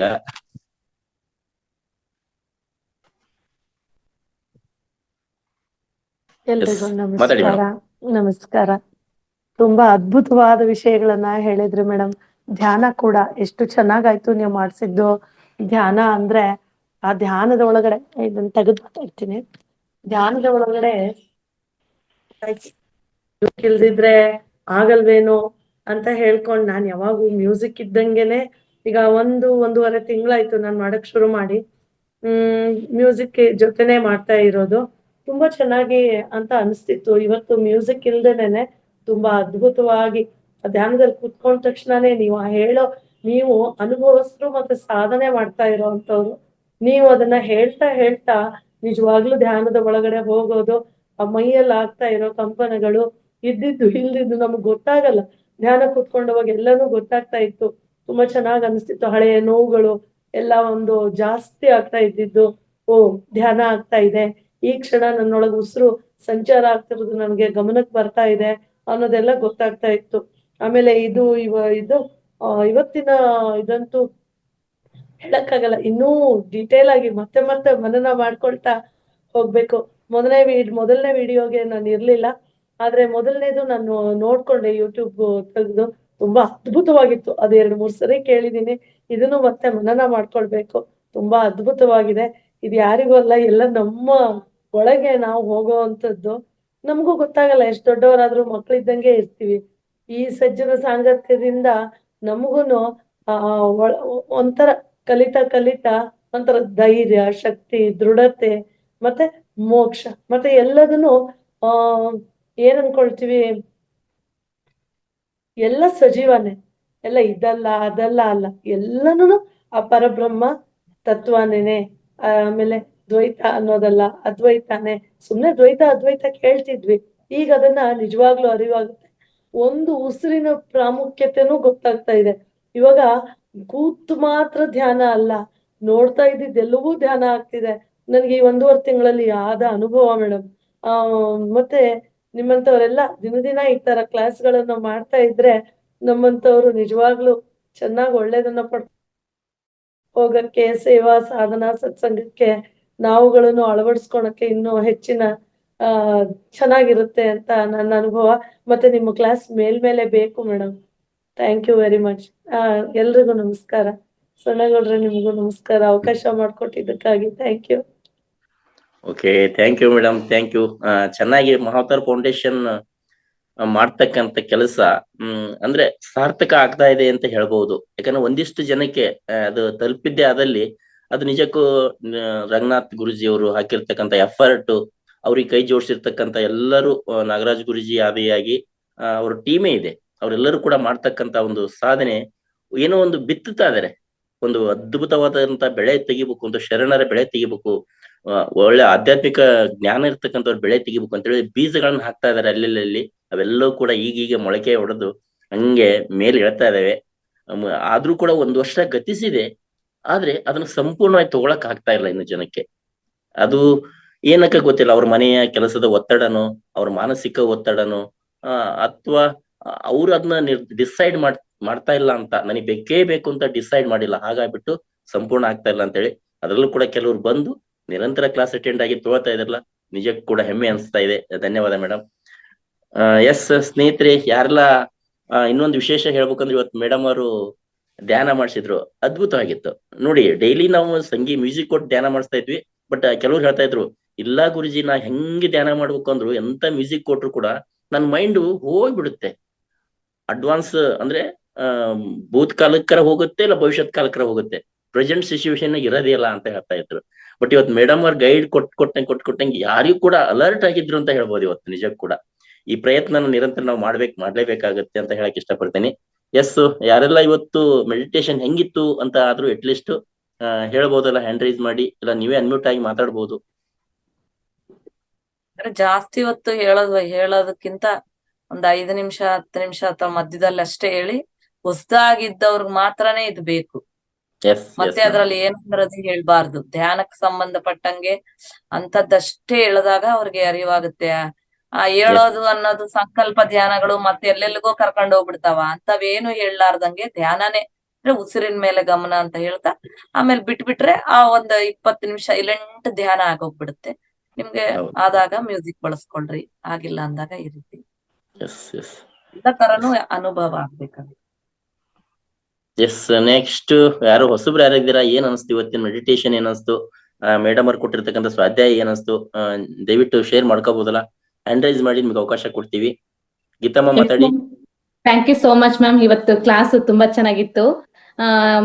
ಸ್ಟಾರ್ಟಿಂಗು ಧ್ಯಾನಕ್ಕೆ ಕೊಟ್ಟಿರಂತ ಗೈಡ್ಲೈನ್ಸ್ ಸಹ ತುಂಬಾ ಚೆನ್ನಾಗಿ ಇತ್ತು. ನಾವು ಒಂದೊಂದು ಮಾತಿನಲ್ಲಿ ಎಷ್ಟು ಸತ್ಯ ಇತ್ತು ಅಂತಂದೇಳಿ ಇವತ್ತು ನನಗನಿಸ್ತು. ಶ್ರುತಿ ಮ್ಯಾಮ್ ಸ್ಟಾರ್ಟಿಂಗ್ ಅಲ್ಲೇ ಕೇಳಿದ್ರು, ನನಗೆ ಎಲ್ಲದರಲ್ಲೂ ಆಸಕ್ತಿ ಇದೆ ಚಿಕ್ಕ ವಯಸ್ಸಿನಿಂದ, ಬಟ್ ಮಧ್ಯ ಮಧ್ಯದಲ್ಲಿ ಸ್ವಲ್ಪ ದಿನ ಮಾಡ್ತೀನಿ, ಸ್ವಲ್ಪ ದಿನ ಬಿಡ್ತೀನಿ ಅಂತೇಳಿ ಈ ನಿಮ್ಮ ಮಾತಿನಲ್ಲೇ ಅವ್ರಿಗೆ ಉತ್ತರ ಸಿಕ್ತು ಅಂತ ನನಗೆ ಅನಿಸ್ತು ಮ್ಯಾಮ್. ತುಂಬಾ thank you so much ma'am. ಇವತ್ತಿನ ಕ್ಲಾಸ್ ತುಂಬಾನೇ ಅದ್ಭುತವಾಗಿತ್ತು. Thank you so much ma'am. Yes, ಮಾತಾಡ್ರಿ ಶ್ರುತಿ, ಮಾತಾಡ್ರಿ. ನಮಸ್ತೆ ಮೇಡಮ್. ಧ್ಯಾನದ ಹೇಳ್ರಿ. ಕ್ಲಾಸ್ ಇವತ್ತು ತುಂಬಾ ಚೆನ್ನಾಗಿತ್ತು ಮೇಡಮ್. ಧ್ಯಾನ ಯಾವ ತರ ನಾನ್ ಮಾಡ್ತಾ ಇದ್ದೆ, ಆ ಧ್ಯಾನ ನಾನ್ ಪ್ರಾಪರ್ ಆಗಿ ಮಾಡ್ತಾ ಇದ್ದೀನಿ. ಅದೇ ದೇಹ ಭಾರ ಆಗೋದು, ತಲೆ ನಮ್ಗೆ ಗೊತ್ತಿಲ್ಲದೆ ತಲೆ ಆಗ್ಲಿ ನಮ್ ಬಾಡಿ ಆಗ್ಲಿ ಒಂದ್ ಕಡೆ ವಾಲೋದು, ಈ ತರ ಆಗ್ತಾ ಇತ್ತು. ನಾನು ಕರೆಕ್ಟ್ ಆಗಿ ಮಾಡ್ತಾ ಇದೀನ ಧ್ಯಾನ ಇಲ್ಲ ಅಂತ ಅನ್ಸೋದು, ಇಲ್ಲ ಗಾಳಿಲಿ ಎಲ್ಲೋ ತೇಲ್ದಂಗ್ ಆಗೋದು, ಇಲ್ಲ ಡೀಪ್ ಆಗಿ ಅದೇ ನೀವ್ ಹೇಳಿದ್ರಲ್ಲ ಸುರಂಗ ಮಾರ್ಗದಲ್ಲಿ ಹೋಗೋದು, ಇಲ್ಲ ಬ್ಲಾಕ್ ತರ ಬಂದು ಅದ್ರಲ್ಲಿ ನಾವು ಡೀಪ್ ಆಗಿ ಹೋಗೋದು, ಆ ತರ ಎಲ್ಲ ಅನುಭವ ಆಗ್ತಾ ಇತ್ತು. ಆದ್ರೆ ನಾನ್ ಕರೆಕ್ಟ್ ಆಗಿ ಮಾಡ್ತಾ ಇದೀನ ಇಲ್ಲ ಅನ್ನೋ ಪ್ರಶ್ನೆಗೆ ನನಗ್ ಕರೆಕ್ಟ್ ಆಗಿ ಉತ್ತರ ಸಿಗ್ತಾ ಇದ್ದಿಲ್ಲ. ಇವತ್ ನಿಮ್ಮಿಂದ ಅದು ನಾನ್ ಕರೆಕ್ಟ್ ಆಗಿ ಮಾಡ್ತಾ ಇದ್ದೀನಿ, ಜ್ಞಾನದ ಒಂದ್ ಹಾದಿಯಲ್ಲಿ ಇದ್ದೀನಿ ಅಂತ ನನ್ಗೆ ಉತ್ತರ ಸಿಕ್ತು. ಮತ್ತೆ ಮಾನವನ ಉದ್ದೇಶ ಏನು, ಅದ ನಾವು ದುಃಖನಾಗ್ಲಿ ಸುಖನಾಗ್ಲಿ ಯಾವ ತರ ನೋಡ್ಬೇಕು, ಸಮವಾಗಿ ನೋಡ್ಬೇಕು, ನಾವು ಬಂದಿರೋ ಉದ್ದೇಶ ಏನು, ಆ ಪ್ರತಿಯೊಂದು ವಿಚಾರನು ನಮ್ಗೆ ಎಲ್ಲ ಕ್ವಶನ್ ಮಾರ್ಕ್. ನನ್ ಪ್ರತಿಯೊಂದು ಈ ವಿಚಾರಗಳೆಲ್ಲ ಕ್ವಶನ್ ಮಾರ್ಕ್ ಇರ್ತಾ ಇತ್ತು. ನಾವ್ ಏನಕ್ಕೋಸ್ಕರ ಹುಟ್ಟಿದೀವಿ ಭೂಮಿಯಲ್ಲಿ, ಉದ್ದೇಶ ಏನು, ನಾವ್ ಏನ್ ಮಾಡ್ಬೇಕು ಅನ್ನೋ ಬಹಳ ಕ್ವಶನ್ಗಳು ಇದಾವೆ. ಅದಕ್ಕೆ ಉತ್ತರನೇ ಸಿಗ್ತಿಲ್ಲ, ಯಾರನ್ನ ಕೇಳ್ಬೇಕು ಅಂತಾನೂ ನನ್ಗೆ ಗೊತ್ತಾಗ್ತಿದ್ದಿಲ್ಲ. ಈ ಮಹಾತಾರ ಫೌಂಡೇಶನ್ ವಾಟ್ಸಪ್ ಅಲ್ಲಿ ಫೇಸ್ಬುಕ್ ಅಲ್ಲಿ ನೋಡ್ಬಿಟ್ಟು ನಾನು ಜಾಯ್ನ್ ಆಗಿರೋದು. ಡೈಲಿ ಕ್ಲಾಸ್ ಅಟೆಂಡ್ ಮಾಡ್ಬೇಕು ಅಂತಾನೆ ಅನ್ಕೋತಿದ್ದೆ, ಅದೇನೋ ಮರ್ತೋಗೋದು ಅಥವಾ ಕೆಲ್ಸದಲ್ಲಿ ಏನೋ ಒಂದ್ ಈ ತರ ಆಗ್ತಾ ಇತ್ತು. ಬಹಳ ಸರಿ ಒಂದ್ 4-5 ಸರಿ ಅಟೆಂಡ್ ಮಾಡಿದೀನಿ. ಇವತ್ತು ಇಲ್ಲ ನಾನು ಅಟೆಂಡ್ ಮಾಡ್ಬೇಕು, ಯಾರಾದ್ರೂ ನನ್ಗೆ ಇದಕ್ಕೋಸ್ಕರ ಗುರುಗಳು ಬೇಕೇ ಬೇಕು ಅಂತ ಅನ್ಕೊಂಡು ಮತ್ತೆ ಇವತ್ತು ಕ್ಲಾಸ್ ಅಟೆಂಡ್ ಆದೆ. ನಿಮ್ಮಿಂದ ತುಂಬಾ ಉಪಯೋಗ ಆಗ್ತು ಮೇಡಮ್. ಧ್ಯಾನ ನನ್ಗೆ ಅದು ಧ್ಯಾನ ಅನುಭವಿಸಿದವ್ರಿಗೆ ಗೊತ್ತು ಅದ್ರ ರುಚಿ ಏನು ಅಂತ. ಸೊ ಇದ್ರಲ್ಲಿ ನಾನು ಇನ್ನೂ ಆಳವಾಗಿ ಹೋಗ್ಬೇಕನ್ನೋದು ನನ್ನ ಆಸೆ ಮೇಡಮ್. ಅದಕ್ಕೋಸ್ಕರ ಯಾರಾದ್ರೂ ನನ್ಗೆ ಒಬ್ಬ ಗುರುವಿನ ಗುಲಾಮನ ಆಗುವ ತನಕ ದೊರೆಯದನ್ನ ಮುಕ್ತಿ ಅಂತ, ಹಾಗೆ ಯಾರಾದ್ರೂ ಒಬ್ಬ ಗುರುಗಳು ಬೇಕು ಅಂತ ಅನ್ನಿಸ್ತಾ ಇತ್ತು ಮೇಡಮ್. ನೀವ್ ಸಿಕ್ಕಿದ್ರೆ ಇವತ್ತು ಚೆನ್ನಾಗಿ ಹೇಳ್ಕೊಟ್ರಿ madam. Thank you so much. ತುಂಬಾ ಹೃದಯದ ಧನ್ಯವಾದಗಳು ನಿಮ್ಗೆ ಅವಕಾಶ ಕೊಟ್ಟಿದ್ದಕ್ಕೆ. madam. Thank you. ಮತ್ತೆ ಇಮ್ಮಾರ್ಟಲ್ ಟಾಕ್ಸ್ ಎಲ್ಲ ಇರುತ್ತಲ್ವಾ, ಅವಾಗೆಲ್ಲ ಬರ್ತಾ ಇರ್ರಿ. ದಿನಾ ನಿಮ್ಗ ಆದಾಗ ನೆನಪು ಮಾಡ್ಕೊಂಡಾದ್ರು ಕೇಳ್ರಿ, ಇಲ್ಲ ಅಂದ್ರೆ ಯೂಟ್ಯೂಬ್ ನಾಗ ಇರುತ್ತಲ್ವಾ ಅವಾಗಾದ್ರೂನು ಪ್ರತಿದಿನ ನೋಡ್ರಿ. ನೀವ್ ಹೇಳಿದ್ದು ಕರೆಕ್ಟೇ. ಅವು ಸ್ಟಾರ್ಟಿಂಗ್ ಅಲ್ಲಿ ಏನಾಗ್ಬಿಡುತ್ತೆ, ಆ ಟೈಮ್ ಕೆಲಸ ಬೇರೆದ್ ಇದ್ಬಿಟ್ರೆ ನಾವ್ ಗಮನ ಆ ಕಡೆಗೆ ಹೋಗ್ಬಿಡುತ್ತೆ, ಈ ಕಡೆ ಬರಕ್ ಆಗಿರ್ದೇ ಇರ್ಬೋದು. ನಿಮ್ಗೆ ಏನಾಗ್ತದ ಅದು ಮಾಡ್ತಾ ಸರಿಯಾದ ದಾರಿನಲ್ಲೇ ನೀವ್ ಇದ್ದೀರಾ. ಅದಕ್ಕೇನು ನಿಮ್ಗೆ ಇದಿಲ್ಲ, ಸರಿಯಾದ ದಾರಿನಲ್ಲೇ ಇದ್ದೀರಾ ನೀವು. ಒಂದು ಸ್ವ ಅಧ್ಯಾಯ ಅಂತ ಏನ್ ನಾವು ಕರಿತಾ ಇರ್ತೀವಿ, ಇಂತ ಸ್ವಾಧ್ಯಾಯಗಳು ಪುಸ್ತಕಗಳು ಓದ್ಬೇಕು ಮೇಡಮ್. ಪತ್ರಿಜಿಯವ್ರ ಪುಸ್ತಕಗಳನ್ನ ನೀವು ಓದ್ಬೇಕು. ಇಂತ ಸ್ವಾಧ್ಯಾಯಗಳು ನೀವು ಮಾಡ್ತಾ ಇದ್ರೆ ನಿಮ್ಗೆ ಏನ್ ಕರೆಕ್ಟ್ ಆಗಿ ಸರಿಯಾದ ಆಧ್ಯಾತ್ಮಿಕ ಪುಸ್ತಕಗಳಂತ ಕರೀತಾರೆ, ಆ ಪುಸ್ತಕಗಳು ಓದಿದಾಗ ನೀವು ಸರಿಯಾದ ದಾರಿನಲ್ಲಿ ಇದೆಯಾ ಇಲ್ವಾ ಅಂತ ಹೇಳ್ಬಿಟ್ಟು ಅದು ನಿಮ್ಗೆ ಗೈಡೆನ್ಸ್ ಕೊಡುತ್ತೆ. ಅವಾಗ ನಿಮ್ಗೆ ಖುಷಿ ಆಗುತ್ತೆ. ಒಂದ್ ಯಾವ್ದಾದ್ರು ಬುಕ್ ರೆಫರ್ ಮಾಡ್ಲಿಕ್ಕೋ ಅಥವಾ ಯಾರನ್ನಾದ್ರೂ ರೆಫರ್ ಮಾಡ್ಲಿಕ್ಕೋ ಯಾರಾದ್ರೂ ನನ್ಗೆ ಗೈಡೆನ್ಸ್ ಕೊಡ್ತಾರೆ ಅನ್ನೋ ಉದ್ದೇಶದಿಂದ ಸೇರಿದ್ದೀನಿ ಮೇಡಮ್. ಯಾವ್ದಾದ್ರು ಬುಕ್ಸ್ ಅಥವಾ ಏನಾದ್ರು ಹೇಳ್ತೀರಾ ಮೇಡಮ್ ನಿಮ್ಗೆ ಗೊತ್ತಿರೋದು? ನಂಗ್ ಬುಕ್ಸ್ ಆದ್ರೂ ಕೂಡ ಯಾವ್ದ್ ತಗೋಬೇಕು, ಯಾರ ಆಥರ್ ತಗೋಬೇಕು, ಯಾವ್ದ್ ಪರ್ಫೆಕ್ಟ್, ಈ ತರ ಬಹಳ ಗೊಂದಲಗಳಿದಾವೆ. ಅದು ಸ್ವಲ್ಪ ಯಾರಾದ್ರೂ ಹೇಳಿದ್ರೆ ನಾವು ಅದನ್ನೇ ಫಾಲೋ ಮಾಡ್ತೀವಿ ಮೇಡಮ್. ಮಾಡಣ್ರಿ. ಏನು ನೀವು ಸರಿಯಾದ ಮಾರ್ಗದಲ್ಲೇ ಬಂದಿದ್ದೀರಾ. ಹೆಂಗಿರ್ಬೇಕು ಅಂದ್ರೆ, ನಮ್ಗೆ 50% ಸರಿಯಾದ ಆಧ್ಯಾತ್ಮಿಕ ಪುಸ್ತಕಗಳಿದಾವೆ, 60% ಇದಾವೆ, 70% ಇದಾವೆ, 40% ಇದಾವೆ. ಎಲ್ಲ ರೀತಿನಲ್ಲೂ ಇದಾವೆ. ನಮ್ಗ ಬೇಕಾಗಿರೋದನ್ನ ತಗೋಬೇಕು, ಬೇಡ ಇರೋದನ್ನ ಬಿಟ್ಟು ಬಿಡ್ಬೇಕು. ಈಗ ನೀವ್ ಫಸ್ಟ್ ಏನ್ ಮಾಡ್ರಿ, ನಿಮ್ಗ್ ಪತ್ರಿಜಿ ಪುಸ್ತಕಗಳು ಬೇಕಂದ್ರೆ ಫಸ್ಟ್ ಪತ್ರಿಜಿ ಪುಸ್ತಕಗಳೇ ಓದ್ರಿ, ಸಿಗುತ್ತೆ. ಅವೆಲ್ಲ ಇವ್ರ ಲಲಿತಾ ಕಂದಗಲ್ ಹತ್ರ ಸಿಗುತ್ತೆ, ಅಥವಾ ನಿಮ್ ಮಾಸ್ಟರ್ಸ್ ಯಾರಾದ್ರೂ ಆ ಪುಸ್ತಕಗಳು ಇದಾವ ಅಂದ್ರೆ ನಿಮ್ಗೆ ಕೊರಿಯರ್ ಮಾಡ್ತಾರೆ. ಆ ಕೊರಿಯರ್ ನಲ್ಲಿ ನೀವು ತಗೊಂಡು ಫಸ್ಟ್ ಅವನ್ನೇ ಓದ್ಕೊಳ್ಳಿ. ಆನಾಪಾನ ಸತಿ ಅನ್ನೋ ಒಂದು ಪುಸ್ತಕ ಇದೆ, ಆ ಬುಕ್ ಓದ್ರಿ ನೀವು ಫಸ್ಟ್. ಪತ್ರಿಜಿ ಅವ್ರು ಬರ್ದಿರೋದು ಆನಾಪಾನ ಸತಿ ಅಂತ ಹೇಳಿ, ಪತ್ರಿಜಿ ಅವ್ರದ್ದು. ನಿಮಗೆ ಪುಸ್ತಕ ಫೋನ್ ನಂಬರ್ ಓದ್ರಿ. ಸೆಂಡ್ ಮಾಡ್ತೀನಿ ಮ್ಯಾಮ್, ಲಲಿತಾ ನಾರಾಯಣ್ ಕಣ್ಗಲ್ ಅಂತ ಹೇಳಿ ಅವ್ರ ನಂಬರ್ ನಿಮ್ಗೆ ಸೆಂಡ್ ಮಾಡ್ತೀನಿ. ಪುಸ್ತಕ ಸಿಗುತ್ತೆ ಮ್ಯಾಮ್ ನಿಮ್ಗೆ ಅವ್ರ ಕಡೆಯಿಂದ. ಅವ್ರ ಕಡೆಯಿಂದ ಸಿಗುತ್ತೆ. ಚಿಕ್ಕ ಚಿಕ್ಕ ಪುಸ್ತಕಗಳ್ರಿ, ಅವ್ರು ಒಂದ್ 7 ಪುಸ್ತಕಗಳು ಕಳಿಸ್ತಾರೆ. 100 ರೂಪಾಯಿಗೆ ಒಂದ್ 7 ಸಿಗುತ್ತೆ, ಅಥವಾ 200 ರೂಪಾಯಿಗನ ಒಂದ್ ಸಿಗುತ್ತೆ. ಆತರ 7 ಪುಸ್ತಕಗಳು ಕಳಿಸ್ತಾರೆ. ಅವು ಆ ಪತ್ರಿಜಿವೆಲ್ಲ ಓದ್ಕೊಳ್ರಿ ನೀವು. ಓದ್ದಾಗ ನಿಮ್ಗೆ ಒಂದ್ಸತಿ ಓದಿದ್ರೆ ಗೊತ್ತಾಗಲ್ಲ, ಮತ್ತೆ ಮತ್ತೆ ಓದ್ಬೇಕು. ಓದಿದ್ರೆ ಎಲ್ಲ ಗೊತ್ತಾದಂಗ ಅನ್ಸ್ಬಿಡುತ್ತೆ, ಅಂದ್ರೆ ಅಷ್ಟು ಖುಷಿ ಆಗೋಗ್ಬಿಡುತ್ತೆ ಫಸ್ಟ್ ಗೆನೆ. ಅಯ್ಯೋ ನಮ್ಗೆಲ್ಲ ಗೊತ್ತಾಗೋಗ್ಬಿಟ್ಟಿದೆ ಅನ್ಸುತ್ತೆ. ಆಮೇಲೆ ಏನಾದ್ರು ಕೇಳಿದ್ರೆ ಏನ್ ಹೇಳ್ಬೇಕಂತ ಗೊತ್ತಾಗಲ್ಲ. ಅವಾಗ ಮತ್ತೆ ಮತ್ತೆ ನೀವು ಮತ್ತೆ ಆ ಪುಸ್ತಕಗಳನ್ನ ನೀವು ರೆಫರ್ ಮಾಡ್ತಾ ಇದ್ರೆ ನಿಮ್ಗ ಆನ್ಸರ್ಸ್ ಅನ್ನೋದು ಸಿಗ್ತಾ ಹೋಗುತ್ತೆ. ಪ್ರತಿ 6 ತಿಂಗಳಿಗೊಂದ್ಸತಿನೋ ವರ್ಷಕ್ಕೊಂದ್ಸತಿನೋ ಮತ್ತೆ ರಿಪೀಟ್. ಒಂದು ಆರೋಗ್ಯವೇ ಒಂದು ದಿವ್ಯ ವರ ಅಂತ ಒಂದು ಚಿಕ್ಕ ಪುಸ್ತಕ ಇದೆ, ಒಂದು 30 ರೂಪಾಯಿ ಪುಸ್ತಕ ಅಷ್ಟೇ. ಅದು ಅವ್ರು ಕಳಿಸ್ತಾರೆ ಲಲಿತಾ ಅವ್ರ ಹತ್ರ. ನೀವ್ ಅದ್ ತಗೊಳ್ರಿ. ಅದು ನಮ್ಮ ಶರೀರ ನಿರ್ಮಾಣ ಹೆಂಗ್ ಆಗಿದೆ ಅನ್ನೋದ್ರ ಬಗ್ಗೆ ಗುರುಗಳು ತುಂಬಾ ಚೆನ್ನಾಗಿ ಹೇಳ್ತಾರೆ. ಧ್ಯಾನ ಮತ್ತು ಪಿರಮಿಡ್ ಶಕ್ತಿ ಚಿಕ್ಕ ಪುಸ್ತಕ ಗುರುಗಳ ಹತ್ರ ಇರೋದು, ಅದನ್ನೊಂದು ಓದ್ಕೊಳ್ರಿ. ಪತಂಜಲಿ ಧ್ಯಾನ ಶಾಸ್ತ್ರ ಚಿಕ್ಕದು, ಅದು ಎಲ್ಲ ಚಿಕ್ಕ ಚಿಕ್ಕವು. ಅದ್ರಲ್ಲಿ ಎಷ್ಟು ಸರಳವಾಗಿ ಕೊಟ್ಟಿದ್ದಾರೆ ಅಂದ್ರೆ ಅಷ್ಟು ಸರಳವಾಗಿ ಕೊಟ್ಟಿದ್ದಾರೆ. ಈಗ ಇಲ್ಲಿ ಮಹಾತಾರ್ ಫೌಂಡೇಶನ್ ಅಲ್ಲೂನು ಎಲ್ಲ ಮಾಸ್ಟರ್ಸ್ ಹೇಳ್ತಾ ಇರ್ತಾರಲ್ವಾ ಆ ವೇದಿಕೆ ಮೇಲೆ ಹೇಳೋದೆಲ್ಲಾನು ಪತ್ರಿಜಿ ಅವ್ರು ಏನ್ ಹೇಳಿದಾರೋ ಅವ್ರು ಅದನ್ನೇ ಹೇಳ್ತಾರೆ. ಇಲ್ಲಿ ಬೇರೆ ರೂಪಗಳಷ್ಟೇ, ರೂಪಗಳು ಬೇರೆ ಕಾಣಿಸ್ತಾ ಇದಾವೆ, ಹೇಳೋದನ್ನೆಲ್ಲ ಅವರು ಚೆನ್ನಾಗಿ ಹೇಳ್ತಾ ಇದ್ದಾರೆ. ನೀವು ನಿಮ್ಗೆ ಬೇಕಾಗಿದ್ದನ್ನ ತಗೊಳ್ರಿ. ನಿಮ್ಗದು ಹೆವಿ ಅನ್ಸಿದ್ರೆ, ಬೇಡ ಅನ್ಸಿದ್ರೆ ಬಿಟ್ಟು ಬಿಡ್ರಿ. ಯಾಕಂದ್ರೆ ಒಂದೇ ಸತಿಗೆ 1000 ಕೇಳಿದ್ರೆ ನಮ್ ತಲೆ ಒಡೆದೋಗುತ್ತೆ. ಅವಾಗ ನಿಮ್ಗೆ ಎಷ್ಟು ಬೇಕೋ ಅಷ್ಟಕ್ಕೆ ಅವ್ರು ಕೊಡ್ತಾನೆ ಇರ್ತಾರೆ. ಯಾಕಂದ್ರೆ ಅವ್ರಿಗೆ ಆಗುತ್ತೆ ಕೊಡಕ್ಕೆ, ಅವ್ರು ತಿಳ್ಕೊಂಡಿದ್ದಾರೆ, ಅವ್ರಿಗೆ ಎಷ್ಟೊಂದ್ ಜನ ಗೊತ್ತಿದ್ದಾರೆ, ಅವ್ರು ಹೇಳ್ತಾನೆ ಇರ್ತಾರೆ. ಜ್ಞಾನ ಯಾರಿಗ್ ಬೇಕೋ ಅವ್ರು ಹೇಳ್ತಾರೆ. ನಿಮಗೆ ಎಷ್ಟು ಬೇಕು, ನೀವು 4 ಲೋಟ ನೀರ್ ಕುಡಿಯಕ್ ನಿಮ್ಗೆ ಆಗುತ್ತಾ? 4ನೇದೇ ಕುಡಿರಿ, 5ನೇದಕ್ಕೆ ಹೋಗ್ರೆ ಅಷ್ಟೇ ಆಗಲ್ಲ, ಬಿಟ್ಟು ಬಿಟ್ಟ. ಅವರು ಥೌಸಂಡ್ಸ್ ಆಫ್ ಗ್ಲಾಸಸ್ ನೀರನ್ನ ಕುಡ್ದಿರ್ತಕ್ಕಂಥವ್ರು, ಅವ್ರು ಎಷ್ಟು ಬೇಕಂದ್ರು ಜ್ಞಾನ ಕೊಡ್ತಾರೆ. ಹಂಗಾಗಿ ನಿಮ್ಗೆ ಎಷ್ಟಾಗತ್ತೆ, ನಿಮ್ಗೊಂದ್ 10 ಗ್ಲಾಸ್ ಕುಡಿಯಕ್ ಆಗ್ತದ ಅಷ್ಟೇ ತಗೊಳ್ರಿ, ಬಿಟ್ಟು ಬಿಡ್ರಿ. ಹೆಚ್ಚಿಗ್ ಕೇಳ್ಬೇಡ್ರಿ, ಬಿಟ್ಟು ಬಿಡ್ರಿ. ಏನಾಗೋದಿಲ್ಲ, ಜನ್ಮ ದೊಡ್ಡದಾದ. ಮೆಲ್ಲಕ್ಕೆ ಕಲೀರಿ, ಎಲ್ಲ ಕಲಿಯೋರಂತೆ.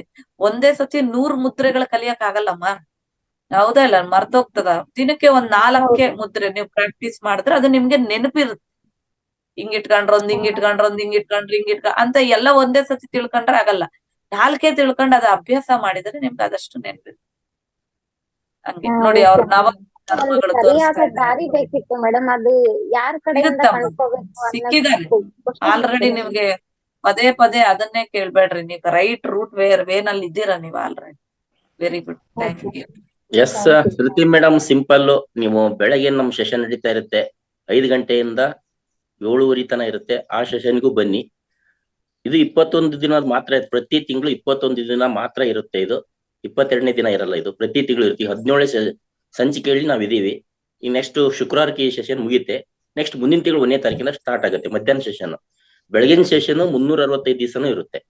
ಅದಕ್ಕೆ 5 ಗಂಟೆಗೆ ನೀವು ಕನೆಕ್ಟ್ ಆಗಿ ಅಲ್ಲಿ ಒಂದಿಷ್ಟೊತ್ತು ಯೋಗಾಸನ ಮಾಡಿಸ್ತೀವಿ, ಪ್ರಾಣಾಯಾಮ ಮಾಡಿಸ್ತೀವಿ, ಅರ್ಧ ಗಂಟೆ 2 ಸೇರಿಸ್ಬಿಟ್ಟು. ಅಲ್ಲಿಂದ 3/4 ಗಂಟೆ ಧ್ಯಾನಕ್ಕೆ ಕುಂದಿಸಿರ್ತೀವಿ. ಅಲ್ಲಿಂದ ಈ ಮೇಡಮ್ ಅವ್ರು ಹೇಳ್ದಂಗೆ ಸ್ವಾಧ್ಯಾಯ ಅಲ್ಲಿಯೂ ಕೂಡ ಇರುತ್ತೆ. ಅದಾದ್ಮೇಲೆ ಏನಾದ್ರೂ ಡಿಸ್ಕಷನ್ ಇರುತ್ತೆ, ಪ್ರಶ್ನೆಗಳಿಗೆ ಉತ್ತರ ಇರುತ್ತೆ, ಅನಿಸಿಕೆಗಳನ್ನ ಶೇರ್ ಮಾಡ್ಕೋಬಹುದು. ಅಥವಾ ಕೆಲವೊಂದಿಷ್ಟು ಅಗಾಧವಾದ ಜ್ಞಾನ ಕೊಡ್ತಾ ಇದ್ದೇವೆ ಇಲ್ಲಿ ನಾವು.